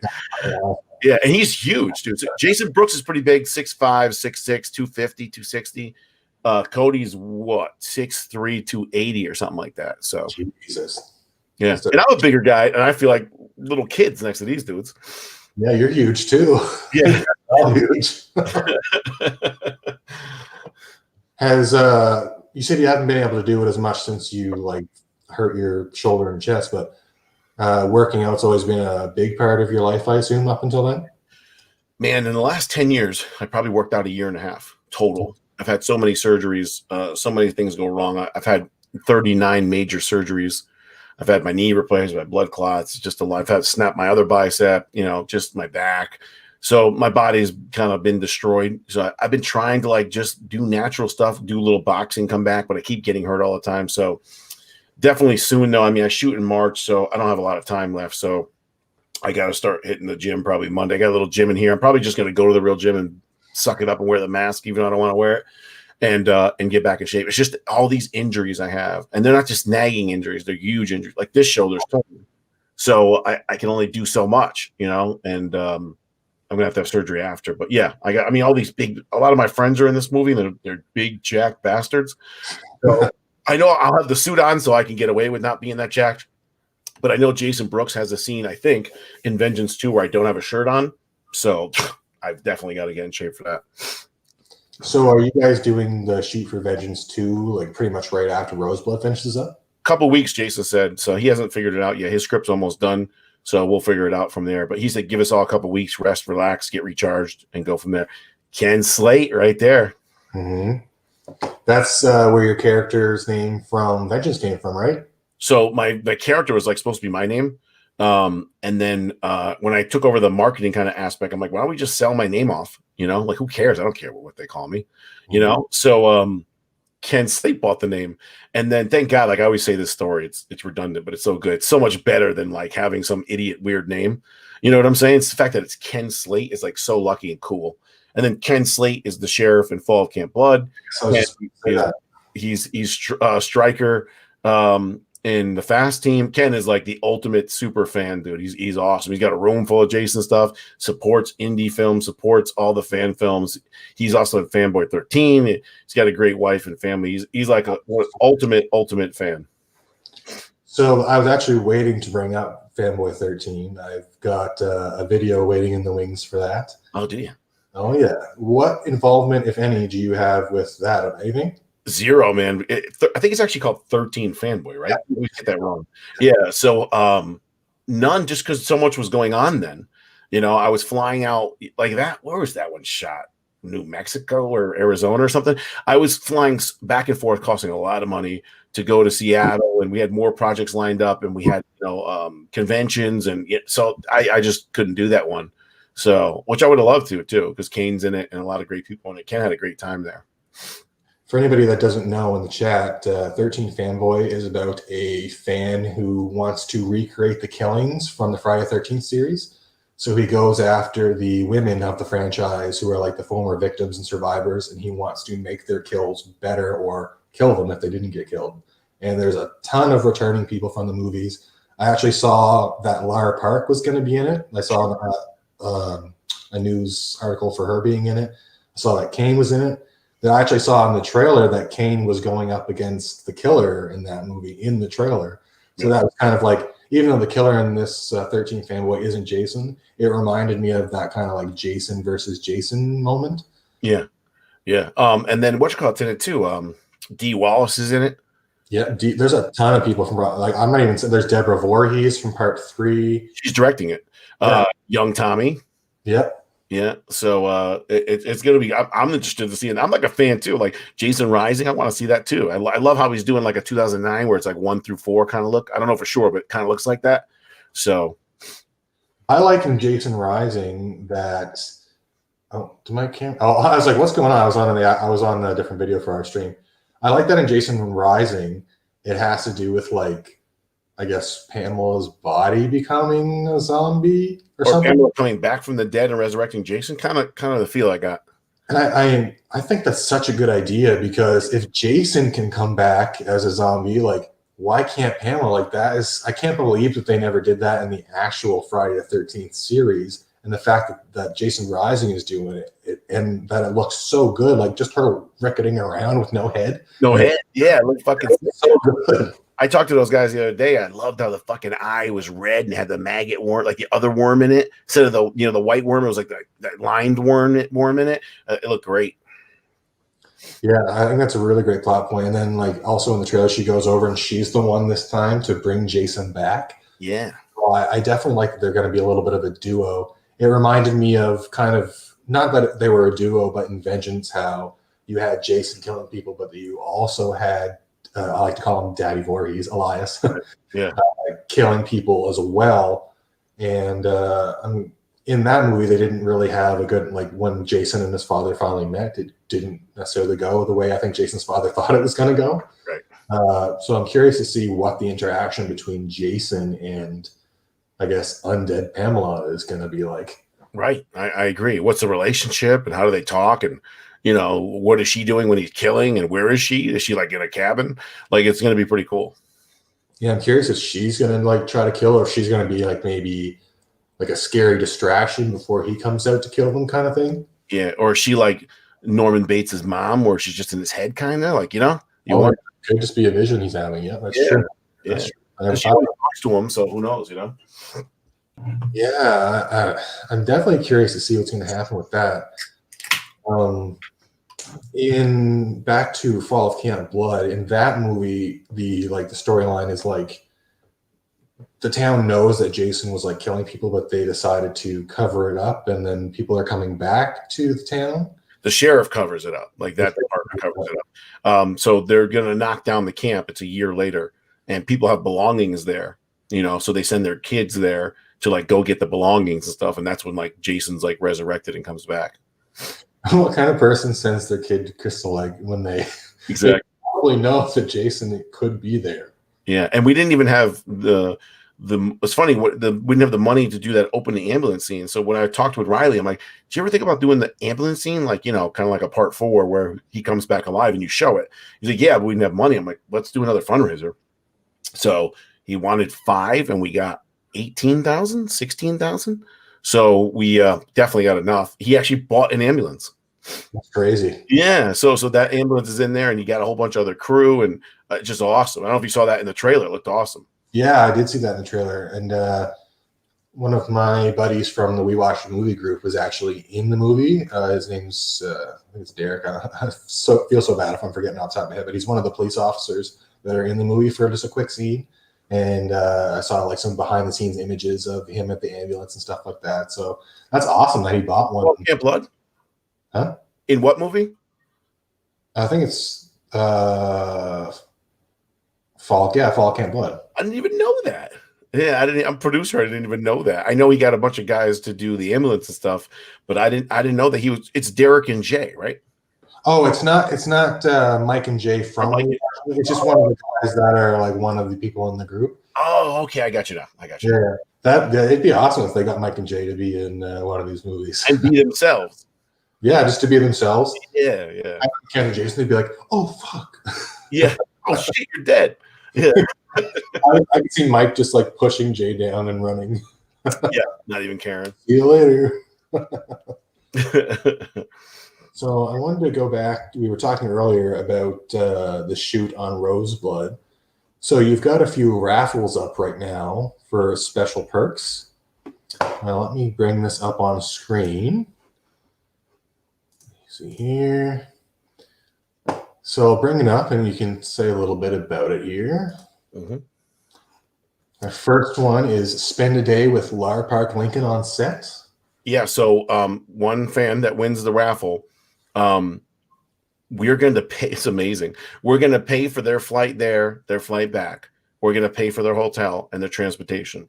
And what it is that day, which is Friday, March, man, I forget what it is, March 3rd, March 5th. It's that whatever that Friday is.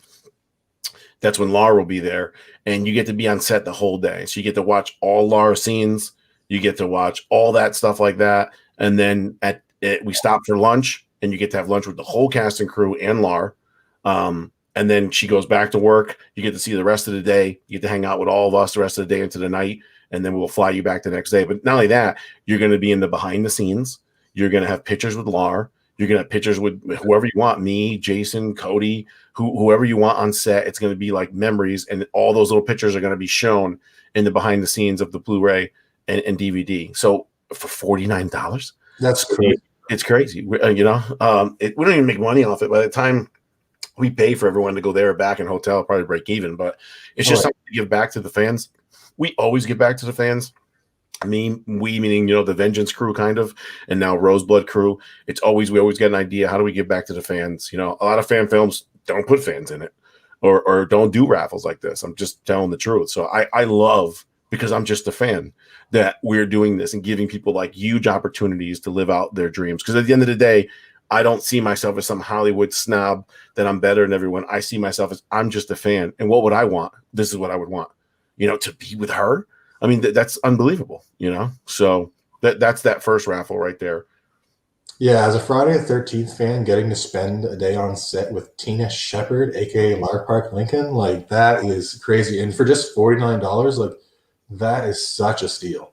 Yeah, and you'll see Cody Huskins on set. You'll see me on set. You'll see me in character. You'll see Jason Brooks as Jason. You're going to see her in character. You're going to see everybody from the film is pretty much going to be there. So, and you'll get a learning experience of seeing us shoot and film and how it works. I mean, $49, it's invaluable. And now, if it was $49, you had to pay your own way. Okay, maybe, but no, you don't pay for anything. So all expenses paid is really crazy. Like that's. Yeah, when I saw that you were doing all expenses paid, I was like, "Holy shit! What a deal!" Yeah, and then the next one, which is even a bigger deal. Just let me switch over to that one here. Let's see, there it is. Be Jason. I mean, how do you beat that? So I don't know if it's 1 kill or 2 kills. It depends on how it works out that day. I'm trying to get it as 2. You're going to be using a legendary weapon from part 7. You're going to be in that unbelievable costume from Marcel Charlie. You're going to don the Roseblood mask with the crack from fiberglassmask.com. It's going to be amazing. You're going to be on set in costume. You're going to have pictures of you in costume, pictures with you and me, pictures of you and Jason Brooks, pictures with you and the Fast team. You'll have video of it from behind the scenes. You'll have professional photography pictures taken. Again, for $79 is unbelievable. And some people are like, well, I'm too short to this. It's okay. You get away with it. You could shoot it certain ways. In Vengeance part 1, when Louis is Jason Brooks, when Louis dies, that guy who kills him is only 5'9". Put him on a box, did certain things. So there's always ways around it. Shoot overhead to get around it, to put you in as Jason to get some kills, and that's even more amazing. And the outfit, part 7, with the mask, and it's just amazing. And we're all going to be watching you as you perform. It's going to be great. Yeah, the fact that you get to put on the actual Jason suit and do a kill in the movie yourself, like you can't even really put a price on that. To be like forever immortalized as like part of Friday the 13th history, like. Yeah. And shout out to Sean Lutzis. He's the one who won this perk. He's the one who bought this perk, and he's raffling it back just to help out with the movie to give back to the fan and to generate money. That's really great of him. Amazing. Yeah. So you also had a perk. It's sold now, but you had a perk for acting with Lara Park Lincoln, right? Yes, that one's sold. So that'll be in the today 2020 realm, 2021 realm, where you'll be with her in the asylum, the now Tina, which is Lara Park Lincoln. So really, you're doing quite a lot with fans because you've got a fan coming to hang out with Lara on set who wins the first raffle. You've got a fan coming to be Jason, and I would assume the person who bought the perk to be in a scene with Lara is also a crazy big fan. So like, you have a lot of fans involved in the making of Roseblood. We sold 2 of the Fast team members. Yes. So DJ Patton and Ken Slate. And then all the other members of the cast and of the facility. So there's 4 military personnel that we gave to the fans. And there's, I think, 2 or 3 lab people that we gave to the fans also. So they'll all have those parts in there also, which is great. And what could be better than being a fan? And I'm not saying this is going to happen to all of them, but being a fan, getting to be in a Friday 13th movie, and then on top of that, getting to be butchered by Jason himself. Yeah, Jesse's one of those. Jesse Sansing right there. That was me. He's one of those guys that has one of those parts. So that's going to be awesome. What's up, Jesse? Love the horse. So yeah, I mean, and to be honest, especially with the money we got, we could have paid and had these, at least established actors or people that we wanted in these roles. But I'd rather just keep it a fan film, give it to the people who really care, who will shine, who will talk about it, who will appreciate it, and it'll be part of their history, just like it's part of ours. So since the Indiegogo did so well, has that affected what you're going to be doing for Roseblood? Is there going to be is the runtime extended? Is there going to be an extra kill kind of thing? We added 3 more days of filming, so I could add more script. That's huge because it's not just the filming; it's now hotels for those people, flight for those people, so on and so forth. That was added. That's big. That's like 40% of the film days.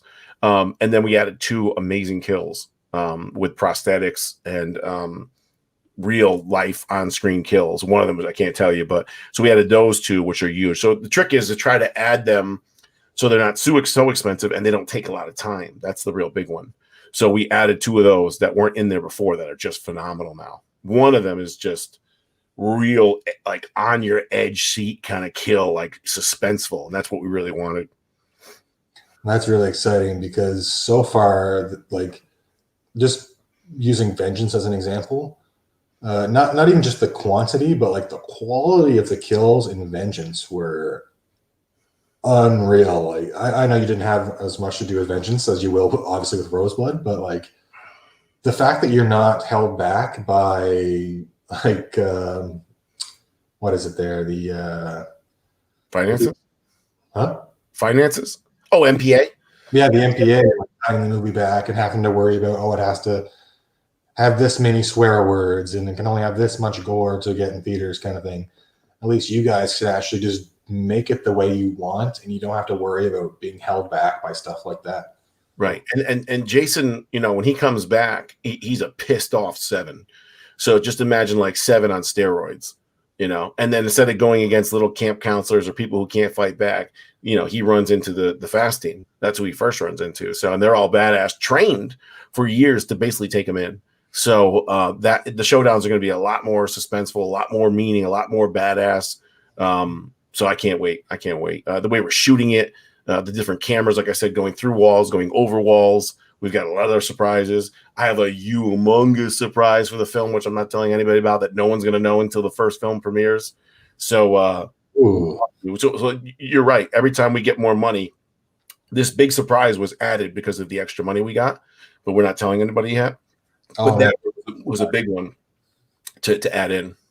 See, if you were from Hollywood, what you would do? You would take that surprise and you would put it in the trailer. Yeah. You're right. What if you look it up now, it's now a trend for in Endgame, right? And Infinity War, 40% of the trailer wasn't in the movie. Now they actually shoot trailers footage now, knowing it'll never be in the film. It's like its own film now. They shoot these trailer footages just to make it look even better. Than most of it's not even in the film. Amazing.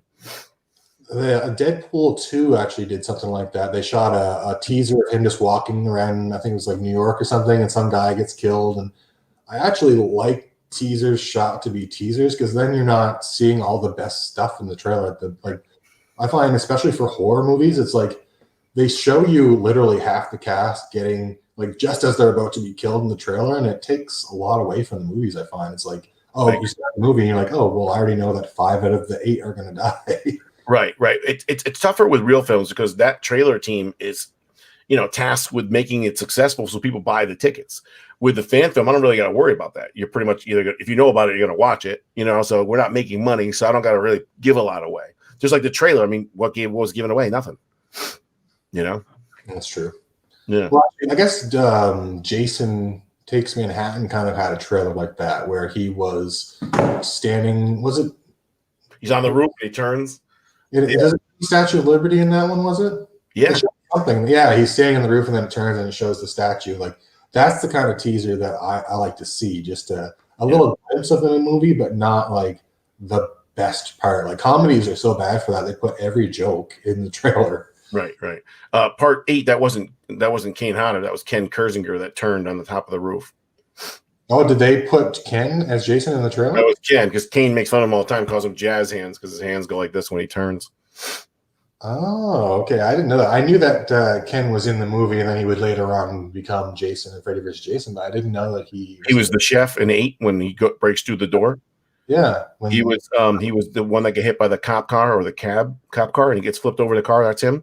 And then when he's in the subway and his face is against the door, and he comes out before he gets electrocuted, that's him too.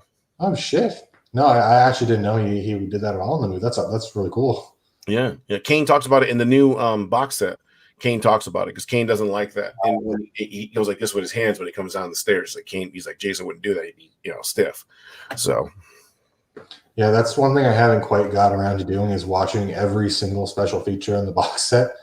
I have like a series that I'm going to be doing on the channel, and I'm going to have to like basically in depth go through every disc in the box set, and I didn't want to do that like twice. So I'm going to eventually go through and watch them all. But the main thing I wanted to see from the special features was like the added in kills from part 2 and stuff like that. Yeah, same with me. Yeah.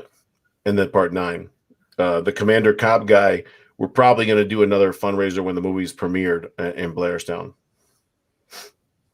Like a Blu-ray, like for Blu-rays and stuff like that? Exactly, after. Because remember, we have a huge surprise, which no one's going to know, which you're going to want to get the movie again after. And there'll be some other extra perks too, but not till after the premiere. And that'll probably be closer to like the end of next year, or? The first week of October is the premiere. First week of October? Awesome. And that'll be the 1 year anniversary of my channel, so I'll definitely be covering that. That's right. Yeah, because I had to start in October. I think I said this to you before, but I had no idea about all these fan films. Like not even just the Friday ones, like Dylan's New Nightmare, which is a sequel to Wes Craven's New Nightmare, and you've got Charles, a Chucky fan film, and sorry, huh? Is Charles out? No, not yet. No. Yeah. I want to see that. It's been for a while now. Yeah, I actually the guys from Charles just sent me a bunch of like info on the movie, and I did a decent video for it that's going to go up probably Saturday, I think. Okay, cool. And I don't know if you've seen much from Charles yet, but holy shit, Chucky looks crazy in that. Phenomenal, dude. The CGI, I don't know if that's CGI or a doll or whatever. It looks fucking amazing. They're doing animatronics. It's all animatronics as far as I saw. That must be like where the whole budget went. Amazing. Oh, easily. Yeah. Because in the newest, it was like they released a clip and it actually has somebody like fighting with Chucky. Like Chucky jumps on their back and he's like trying to bite them or something. And I was watching it and my jaw was like on the floor at how good it looked. Yeah. Like how did they do the reboot and have so much money? And then I like the reboot of Child's Play, even though it went against Don Mancini's wishes. Yep.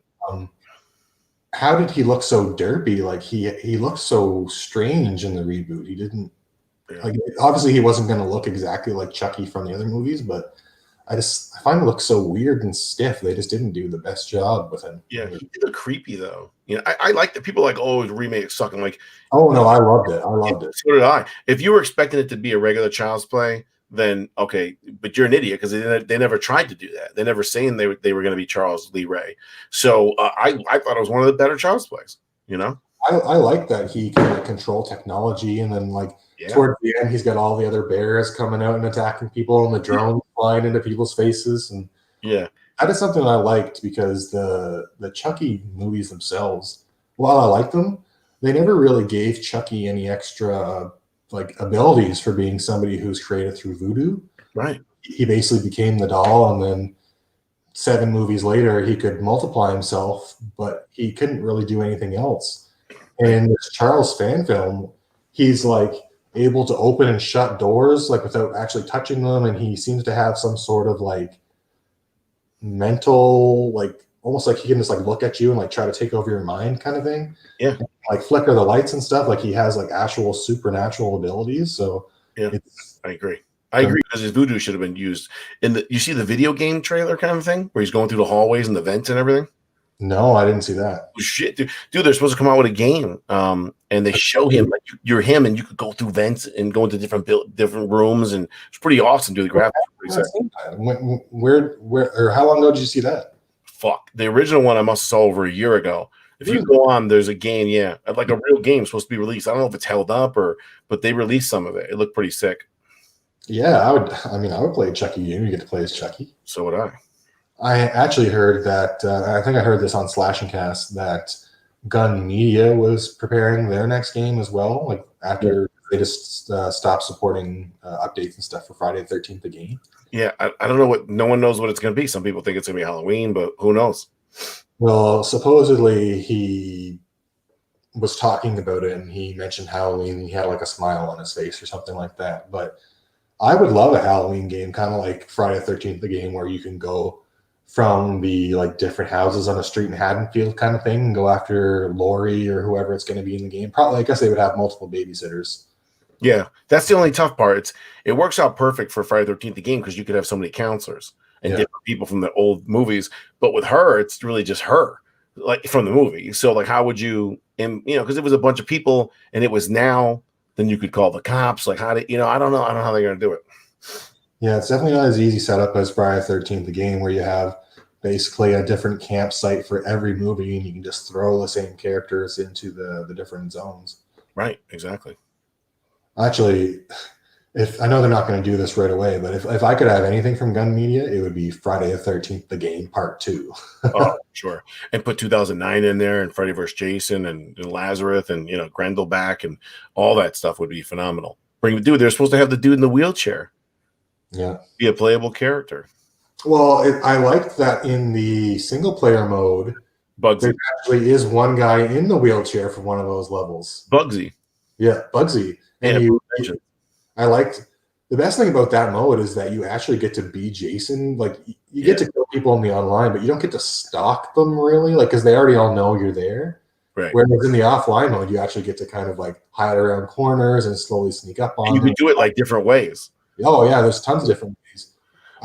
Some of them were actually hard too. Like when you had to do the ones where it was like kill everybody without anybody knowing you were there. Right. When there's like all 7 or 8 of them there, like it's actually quite difficult because if they find even one body, you're fucked. Reminds me kind of the Hitman games, if you ever played those. Yeah, you had to kill people, but then you had to like stuff their bodies in places. So and no one could see you kill them, and you kill them in the middle of like a party.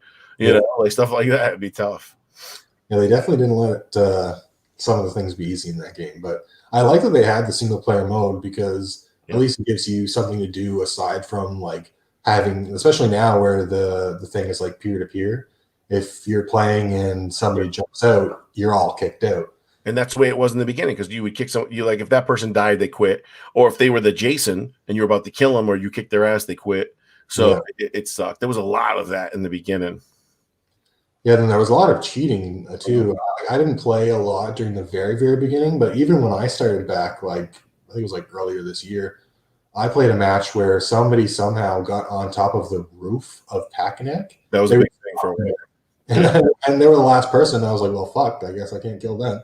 Like I knew they were up there. I could see them with my my sense, but there was nothing. There was no angle I could get to throw like a thing at them to kill them. They were just in a perfect spot where I couldn't see them, and they just lived till the end of the match. Yeah, it sucks. I mean, in the beginning, those were by the engineers created. There was one in Packanack where you could hide in that upstairs room that you only see from the outside. There was they made it like that. So like when they played against people, they could hide and live. So they found out about that. People started using it, and then they took that away too. There was a lot of cheating in the beginning, and just everything's messed up. You're floating around like you're driving the car, and you're not in the car. Like you fall through the water. You ever do that one? You're in the bottom of the lake, or you're all the way in the sky floating. There's like so many glitches. I've never done the one in the lake, but I was driving the car to get out one time, and I like warped underground. So I was still in the car, but I was under the map, and I just lived because I couldn't get out of the car and I couldn't die. So Jason couldn't get me, so I just ended up living throughout the whole match. Remember the man, was it Packanack? I forget which one it was. Crystal Lake. You could leave the map. Another one that obviously was made by the creators of the game. You could leave the map area and go to a second mother's house. Oh, that would have been cool. Shack, yeah. So you could get the shack and the sweater, and I think he's notified, but he doesn't know about that one, and he can't warp there, so he goes to the other one. And meanwhile, you already got the sweater and stuff. Oh, yeah. So it kind of does fuck Jason over, doesn't it? Yeah, it's fucked up. Obviously, that was made, Speaking of like killing Jason in the game, I can't believe that. Like, how Tommy comes in after a bit, and he's like one of the only people, the only person who can kill Jason. I always thought that they should have had Tina be able to come in as well and be able to kill Jason. Like maybe she only has so many limited psychic powers she can use, but if used correctly, you should also be able to kill him with her. Yeah, I wrote a thing to Gun Media about how to use her with the crosses, so she could close doors telepathically quicker than anybody, and she could open them telepathically. She could and at the end where Tommy you stun him and then Tommy goes, it would be her hitting the button, cracking his mask open. And then you could kill him. So I had like all different things of her options, and the one opening the doors would wear out quicker. All kinds of stuff like that where she could be a playable character and kill just like Tommy could at the end. But cracking his mask open instead of you removing his mask would be her power. She only got one shot at it. I thought it was pretty cool. Well, that'd be great too, because it would make it so you wouldn't be able to damage Jason as much as usual, because if his mask was off, then you couldn't use Tina's kill. Correct. I'm surprised that I like that there's only one way to kill Jason, but I'm surprised that they didn't. I don't know, like Jason and like Fox and Shelly are the only three characters. And I guess the stoner guy looks like the stoner guy from part 3. Yeah. They brought from the movies. I'm surprised that they didn't make all of the characters in the game just characters from the movies. Well, Shelly. No, yeah, they got Shelly and they've got Fox, the biker chick. Yeah. And then the stoner guy looks identical to the guy from part 3. The purple hair girl is the girl from 5. Oh yeah, she's what's her name with the lined sweater shirt is what's her name from 3. Which one? Oh yes. Yeah, they're all pretty close, I guess there's also the blonde girl who's kind of like the bitch from New Blood. Yeah. Oh, they put her in there. That's right. They put her in there. Yeah, I think she might have a different name. I think she might be Victoria in the game, but in the movie she's Melissa, I think, or something like that. Yeah. Which means they couldn't get the rights, Yeah. Which kind of surprises me. Well, I suppose it would be Gun Media trying to get the rights, not Friday 13th itself. But right, like with Fox, they had to get the rights of the family because she passed away. Oh, okay, I see. Took a while. And we all know that Shelly he's a lawyer now, and he runs Zerner Law on Twitter. So I partied with him in Arizona. We were in the pool like at 1 a.m. It's pretty cool. Oh, really? Yeah, he's a funny guy. That's pretty awesome. Yeah. I like seeing his updates on the court battle, even though it doesn't seem like it's going to be ending anytime soon. Yeah, Slash and Cast usually right on top of that. They usually play his stuff. Oh yeah, I usually like watching their updates because it's like 30 minutes long, and they like super go in depth on all the updates about that. Yeah. I saw somebody in the chat here.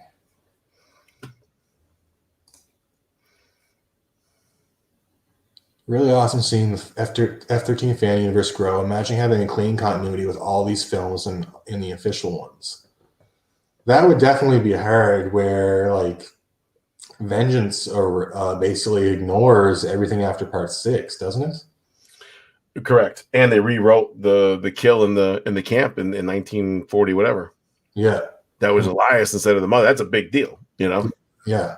So you can't really fit the like you could definitely watch the movies up to a certain point and then fit the like Vengeance or whatever in after it. Or I mean, you could always just watch like 1 through 6 and then watch Vengeance and then watch 7 and watch Roseblood kind of thing.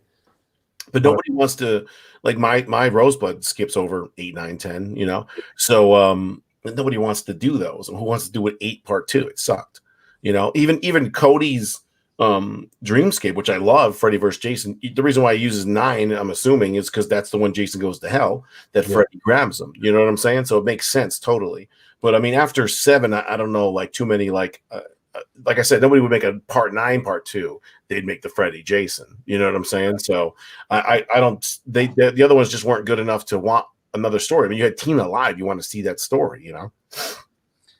Yeah, having Tina back and being able to see her finish out, or sorry, having Lara back and seeing her finish out Tina's story, like what more could you want? Like we've got Tina back in Roseblood, and then you've got Tom Matthews back in the Never Hike series. It's like we've got both of our big heroes from Friday the 13th back and in unofficial fan films, but both are done so well. It's just like, how could you be any happier to have them back? It gives you like more disdain for the studios, that like fans can come up with better ideas that make more sense and hit home more than the studio ones. Not all of them, but you know, of recently. Yeah, because imagine if you guys had the budget of like, say, Jason Goes to Hell, just for an example. Like Jason's in that movie for basically 5 minutes, and I assume that they didn't spend that much on those 5 minutes. Maybe they did, but yeah, you guys have less than a fraction of the budget of one of those movies, and you do like I would say Vengeance, like especially it's the only one that's ever. And there's also Voorhees, but Vengeance especially, like I would put that above a lot of the actual Friday movies, like especially like Manhattan Goes to Hell, X, a lot of those earlier or like ones that you would have maybe down the list, like Vengeance easily blows us out of the water. And then even movies like Friday the 13th Part 5 and Part 3 and stuff like that, like Vengeance is, they did like just with the music and the kills and having CJ Graham back and having Tom McLaughlin help on it, like at what point can you really be picky about it not being an official studio film, you know? Those films, 2009 and Freddy vs. Jason, $20-30 million budgets, 30 million, $20 million. I mean, we're doing this on $40,000-50,000. Yeah, so I can't even imagine, you know, like what it's their fault. You know, the other problem is too, they're trying to spend so much money on other stuff instead of just making a good script. You know, that's the key. If you had a good script, I mean, you're golden. Look at part 1, 2, 3, and 4. They're probably the least spent money, the least, you know, graphics, effects, everything, except for 4 with Savini and all that. But the movie was great, you know, and that was shot in 480 and shit, you know, but everyone loves them. So that's all that really matters, you know. Well, yeah, back when the original Friday came out, it was just an independent film. It wasn't like the Friday the 13th that we know now. And they had a shoestring budget and they did a really great job with it. Yeah. And then you jump up to Jason Takes Manhattan and Jason Goes to Hell and even Freddy vs. Jason. They have these crazy huge budgets, and it's like, it's almost like they got these budgets, but then they found someone who didn't necessarily, not necessarily Jason Goes to Hell, but like Freddy vs. Jason, to my understanding, Ronnie Yu, the director, yes, he hadn't even seen any Friday the 13th or Nightmare on Elm Street before he started or something. You say he saw the first one, which didn't even have Jason in it, Friday the 13th. So what the fuck does that matter? And then I think he didn't even watch them while he made the movie, did he? I don't think so. No. It's like, how do you pick somebody who, not that I'm not gonna say he didn't care, but like he didn't care. That's why his Jason's like Frankenstein instead of being more like Kane, you know. And he looks, I mean, like he looks okay for a Jason, but he looks nothing like. I think it's one of the worst looking Jasons. He's got the stupid rubber eye, you know. He's so slow, methodical. His skin is like gray. It's weird. You get the jacket. I'm not a big fan of the jacket, you know. So jacket, yeah. I mean, Jason always has different kind of looks between movies, but he definitely has a very, like, you see the Freddy vs. Jason, and you know, like, oh, that's definitely not the usual Jason that we're used to seeing. Right. He also doesn't have the big, like, bulkiness that like Kane Hodder I found would have had if he had been in the role. Yeah. He just doesn't have the excitement or the energy level, the anger, you know? All right, so I just want to check in. Jason's afraid of water. Yeah, this guy's saying, Jesse's saying Jason was afraid of water. That was so dumb. Like, I can understand, like, once they got into the nightmare sequence where Freddy was like fucking around with them, I guess I can see it there. That's what I was gonna say. Don't get me wrong, I thought it was stupid too that they included it in the movie. It just would have been something I wouldn't have went there with. Yeah. But if you go by the movie, and I'm not defending it at all, but you're saying he's a child because Freddy's in your mind as a child, and as a child he couldn't swim. As a child, he fucking died from water. Yeah. So it's stupid. I wouldn't have put that whole narrative in there. But if you go into his brain, it showed him as a kid. It makes sense. You know what I'm saying? Well, yeah, with the crazy powers that Freddy has and how like oafish basically Jason is, he would have no idea what was going on to him. Zero. Yeah. Like he would be like when they put him to sleep with whatever that stuff was from Weston Hills, and he wake up in the nightmare, he would have no idea what was going on. Like he would never go to sleep from that. He's reanimated flesh. He doesn't have a blood system. He doesn't have a heartbeat. So to give him drugs is kind of weird too. Mm-hmm. Yeah. Yeah. Well, in Jason Goes to Hell, they were researching his regeneration or something, weren't they? So in that movie, he must have had a little bit of Jason X. Yeah, Jason X. He must have had a little bit of. Yeah, I guess it's all over the board. So who knows? You know.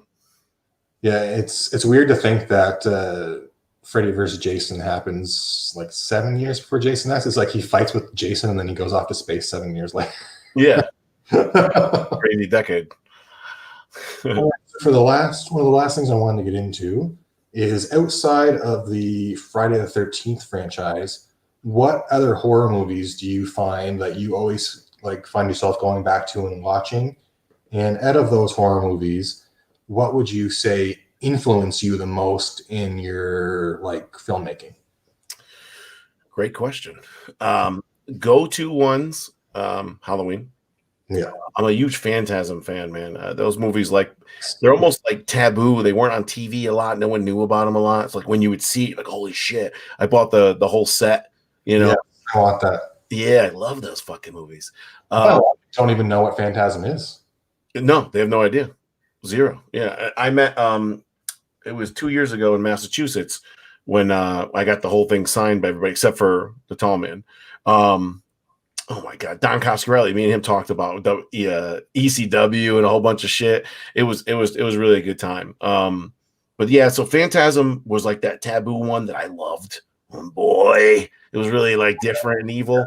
Halloween go to. As far as influencing me, the way I'm trying to do Roseblood, this will be a shocker, not a shocker, but like trying to compare it. Obviously, I'm not, but The Thing. I want Roseblood to be in a facility that you never feel like you can get out of. I want them when they're in their rooms to be claustrophobic-y. I want the shots to be tight. I want it to make it always feel like The Thing, where you're just trying to get out. You don't like it there. That kind of intenseness to it. Also, Roseblood is color coordinated, just like the Star Wars movies were. They all were different colors. That's how this facility is. Facility's all white. The workers there are in all white. Tina is in pink, hot pink. Rose is in red. There's another character. He's in multiple colors because he's multiple things. The fast team's all black. So it's very color coordinated as to what's going on. So it's like the surrounding area is on top of you, but you're not seeing it, and all you see is colors. These are the color. These are good people. These are bad people. So you're focusing on the actor and that color, and almost like white it out like a Matrix when he goes to see the engineer. That's what we're going for. And you also did a pink Blu-ray for Lara, right? Yeah, isn't that cool? Yeah, that's really awesome. Yes, it fits what she is for the pink. So she'll be in the pink scrubs. So you'll know, you know what I'm saying? And the military will be in green. So each set of people have their own colors. So is most of Roseblood taking place inside this facility? 99% of it. Yep. Except for, I guess, the initial flashback. The flashback, there's more than one. And where our buddy comes into play, because he's not going to be in the facility, but he's going to get there. Okay. Yeah. I'm definitely interested to see how he shows up at the facility. And what I really like, and this is you see a little bit of this in like Halloween H2O, but like I want to see Lara's reaction to seeing Jason again after so long. Like that's something I'm looking forward to. Like the reason I brought up H2O is because that scene where Yeah.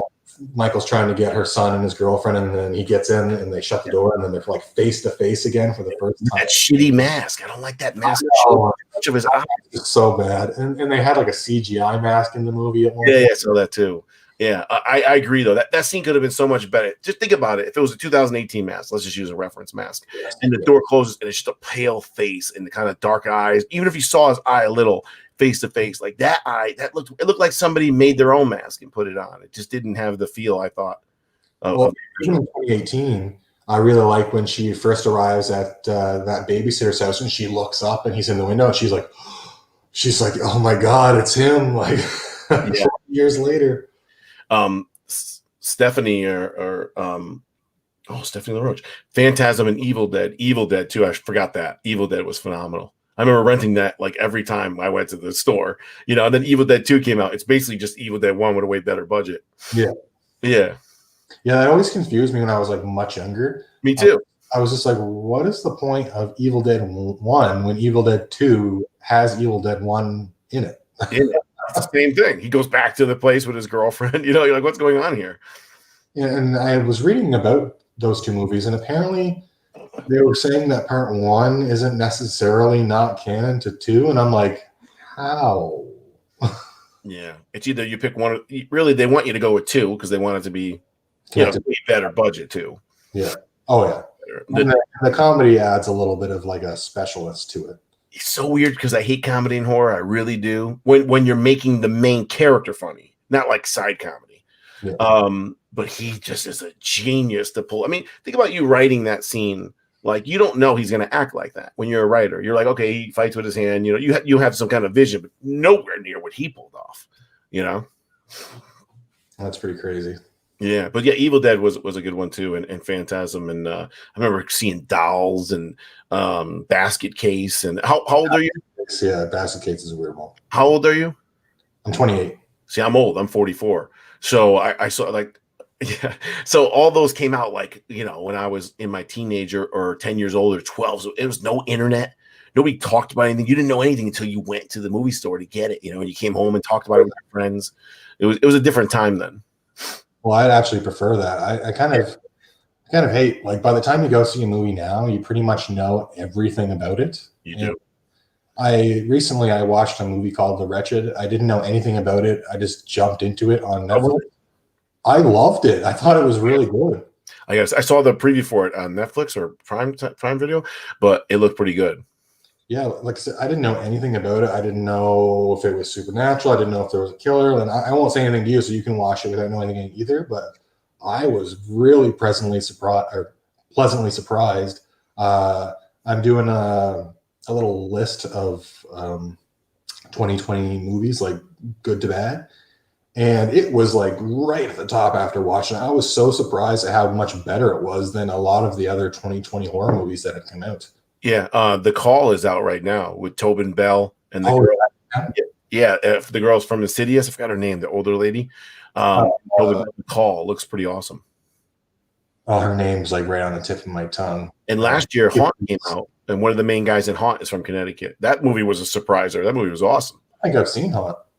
Oh, you haven't seen it? No. Oh my God, go see it, dude. See it tonight. Yeah, I guess I know what I'm doing after the stream, eh? Yeah. Hey.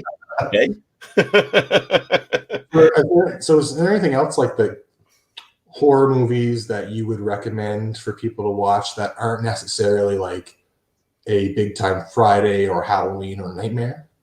The Thing. I mean, I think The Thing is one of the most perfect movies ever made. You talk about holding up with special effects and story. I think it's one of the most perfect movies. Another one that no one ever talks about that flies under the radar. One of the most perfect kind of horror movies, but not slasher, is The Fly, the Jeff Goldblum version. That movie is another. The problem with that movie is it's so hard to watch because it's so in your face that you don't really want to throw it in all the time because it's just so intense all the time, But that movie is another close to perfect movie, if you ask me. Yeah, definitely a really good one. Yeah. Did you ever see? And this is kind of not necessarily an unknown, but The Burning.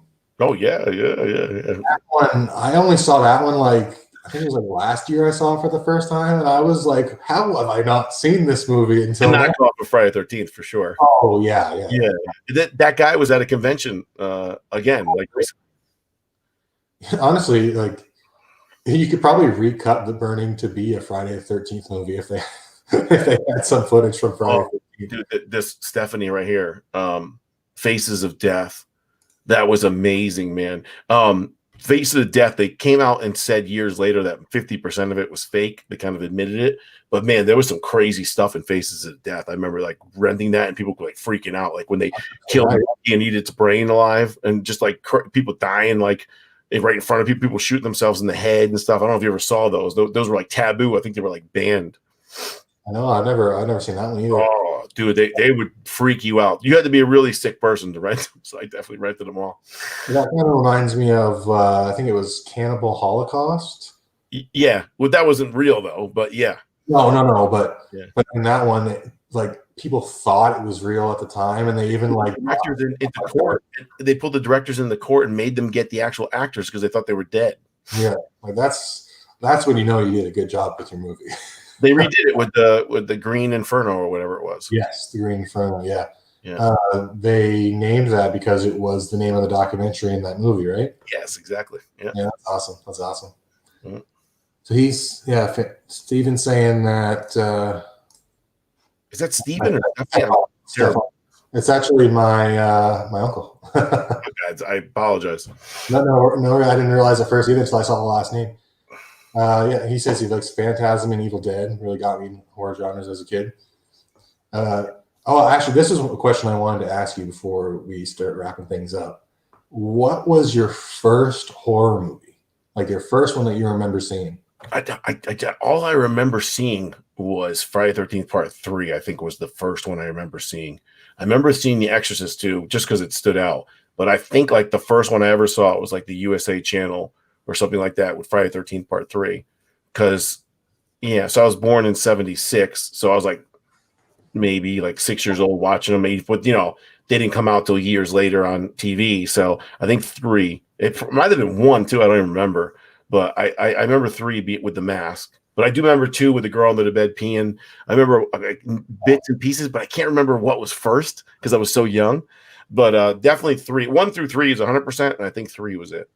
It's so funny that you brought up Ginny peeing in Friday 2. Yeah. For years, I thought that was just water coming off of her boots. I was like, why is there so much water coming off of her boots? Yeah, the rat like runs by her face too. Remember? Yeah, and then more. I think it was a couple of years ago now. I watched it, and then I realized I was like, oh, she's pissing her pants.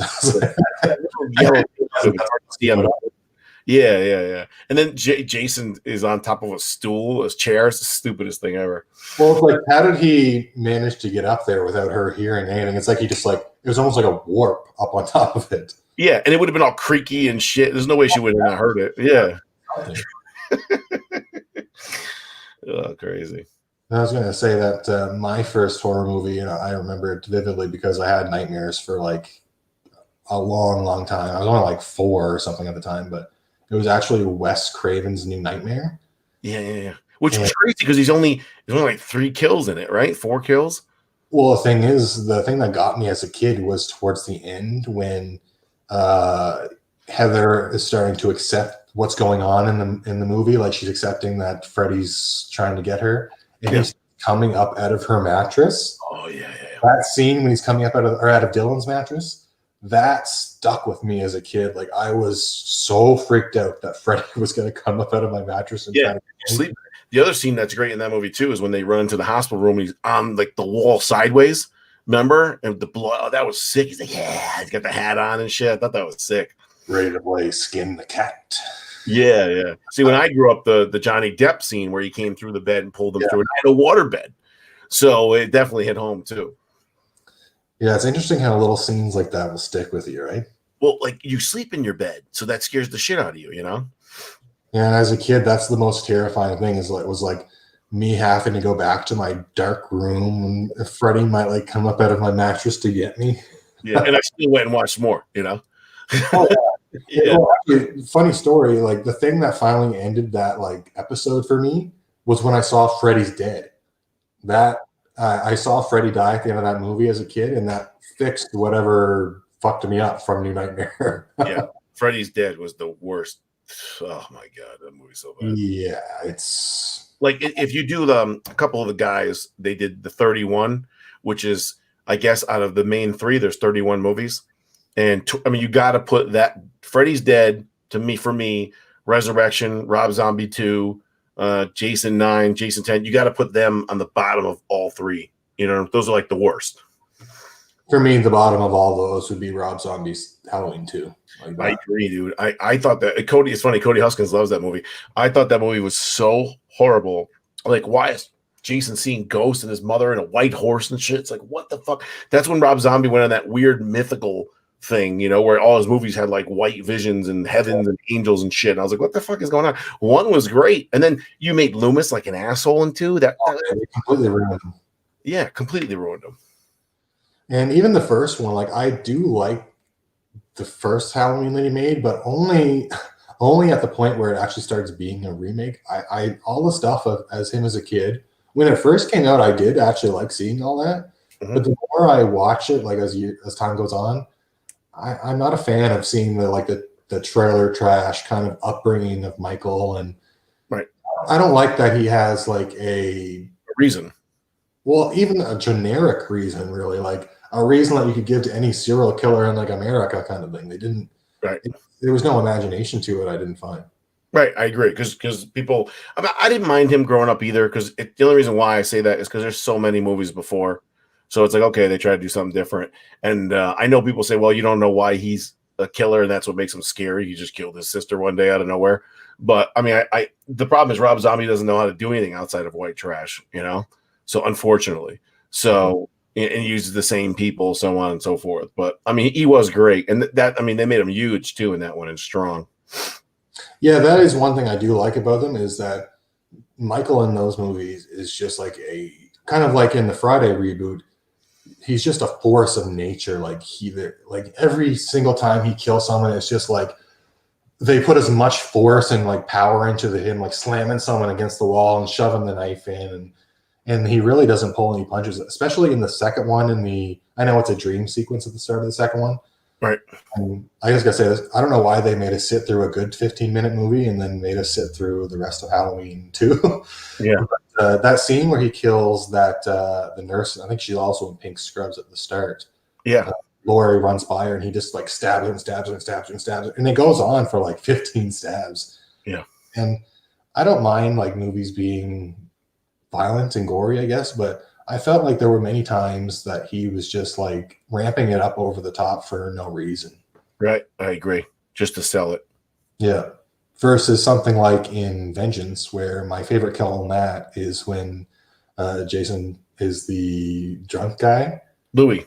Yeah, he's Louis. And then he's like talking shit to Jason. He smashes the bottle over his face, thinking that that's going to do something. And then Jason just like predators him, like grabs his head and rips it clean off his body. You see the spine pull out of his like shoulders and shit. Like Joe Castro did that kill. Joe Castro's a Hollywood effects guy.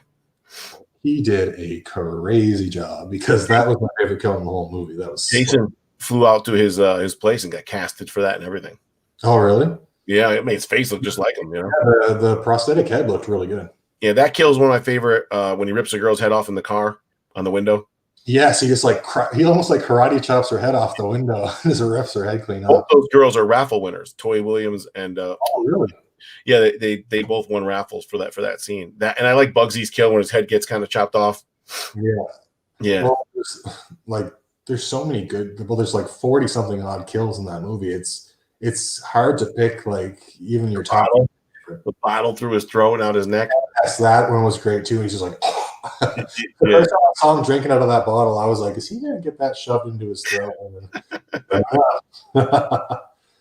I felt bad in that movie when the relatives of like previous victims and survivors started getting killed off. Yeah. She tried her mother's with the Jason. Your mother's talking to you.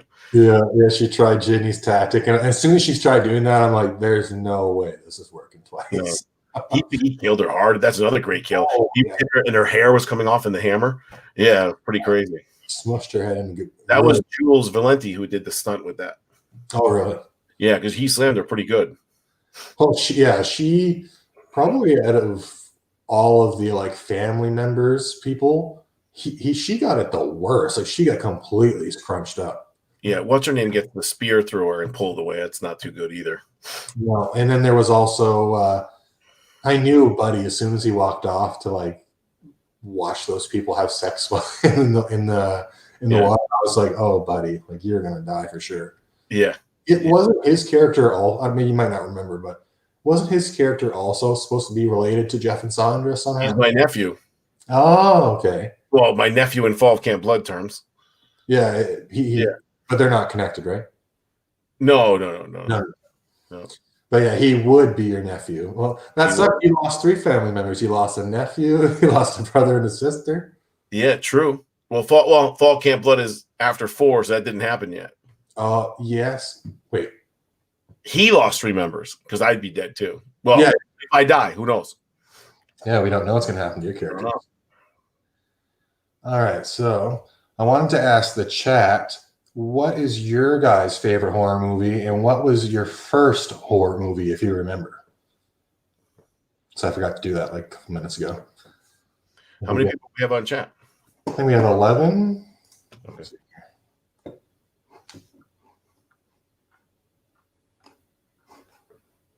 We got 11 watching. Thanks, Stefan. Thanks, Stefan. Thanks for tuning in, eh? How about Kyle? Kyle. I would love to make Phantasm if I was ever going to go back into the fan film.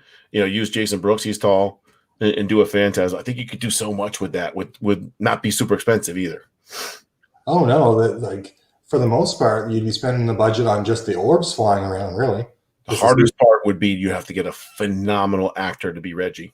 Yes, that would be very difficult. Oh, dude, real tight. He's like a one of a kind, Yeah. Well, even I think it was like a year or two that the man who played the tall man passed away, right? Yeah, Angus Grimm. Yeah. Somebody to fill in for him as well, to get a new tall man. Yeah, and as crazy as it is, obviously, you do a fan film, you're never going to be the tall guy. So it's almost like you get a break because it's a fan film. But he doesn't say that much. So, yeah, I would never be him, but you could get away with it. But Reggie, he's got to be cool and likable and kind of like gullible at the same time and trying to get chicks. And he's got like such a complex character, And he's like hanging on. Yeah, well, you might be. I'm pretty sure he's still alive, right? Oh, yeah. I tell you the truth, I was supposed to do a movie with him in January in Boston, but I'm not going to do it now. So, but I was supposed to be on screen with him. That would be so awesome. Yep. I really like his character from Phantasm because he's just like kind of like a Joe Blow nobody, and then he becomes like the hero of the franchise. Yeah. Even more so than Mike. Cody Huskins has a joke with me. Me and Cody Huskins, we like skinny women. So what he'll do is every day, or not every day, but every once in a while, he'll send me a picture of like a 500-pound woman. He's like, I found your girlfriend. Wow. No, Bob, yeah. Oh, Jesse sent us his favorite, Invasion of the Body Snatchers. That's a good one. Great. Remember the ending of that? Yeah. Yes. Yeah. There's actually, I think there's like 2 or 3 remakes of that. Yeah. They're all pretty decent, actually. So is the one that it's not called Invasion of the Body Snatchers, but the one from the guy who's in Dune, where the monster comes out and goes into it's like a little bug from Alien Bug, and it goes into other bodies. Remember that movie? I do vaguely, yeah. Yeah. Now, there's a lot of good, and even movies that aren't like you said, not Invasion of the Body Snatcher, but kind of same concept. There's a lot of movies that actually turn out pretty well using that idea. Yeah, 100%. It's easy.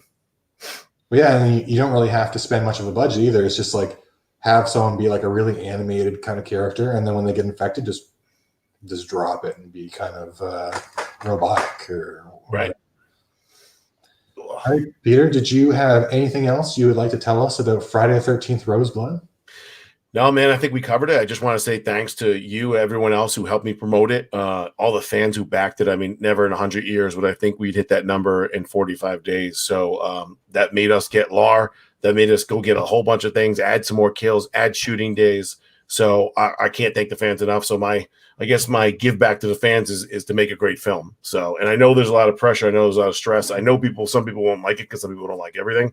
So it is what it is. Part 7 is tough to come after. So I think we have Lar. Jason Brooks is Jason's a home run. The outfit from Marcial's a home run. The mask is a home run.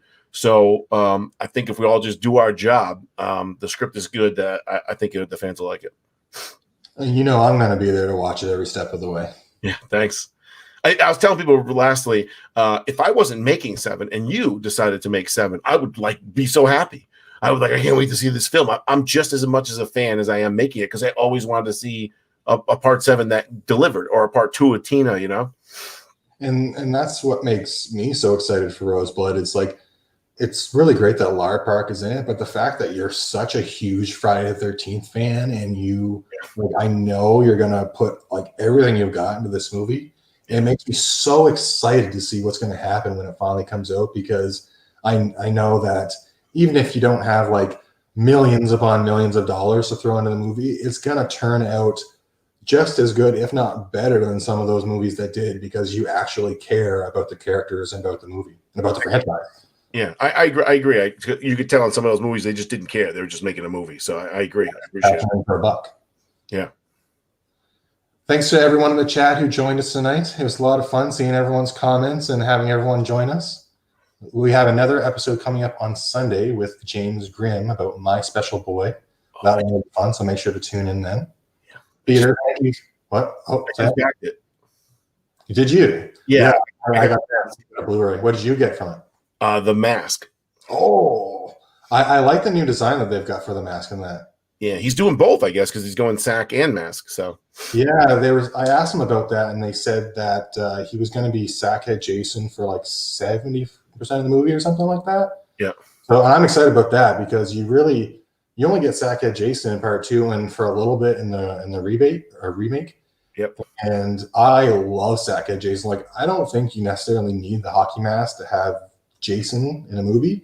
Obviously, that is the iconic look, but him in Friday the 13th Part 2 is it doesn't get much better than that, because he was just he wasn't undead Jason, but he was an actual. It was you actually go out to the camp and this guy shows up out of nowhere, and it's something that could actually happen versus having Jason rise from the lake with the chain around his neck. Great story. One of the best final girls ever. Good acting. Yeah. Yes. Oh yeah, Ginny and Lara are easily the 2 best final girls in the Friday franchise. No question. Agree, 100%. And then we got Tommy as our. He's not the only final boy, because we technically have blanking on his name, Buddy from Friday the 13th, the series, and Goes to Hell. Yeah. You also have young Tommy survive, and then you have Tommy from Part 5 survive. Yeah. Well, I just consider them all and sweet, but it's crazy that somebody like that can. I suppose he didn't go up against Jason the second time; he went up against Roy, but survive such daring circumstances one after the other and come out on the other side okay. I agree. Awesome. All right, Peter, thank you so much for joining us. You're definitely welcome back on the channel anytime you'd like to come on. Thanks for having me.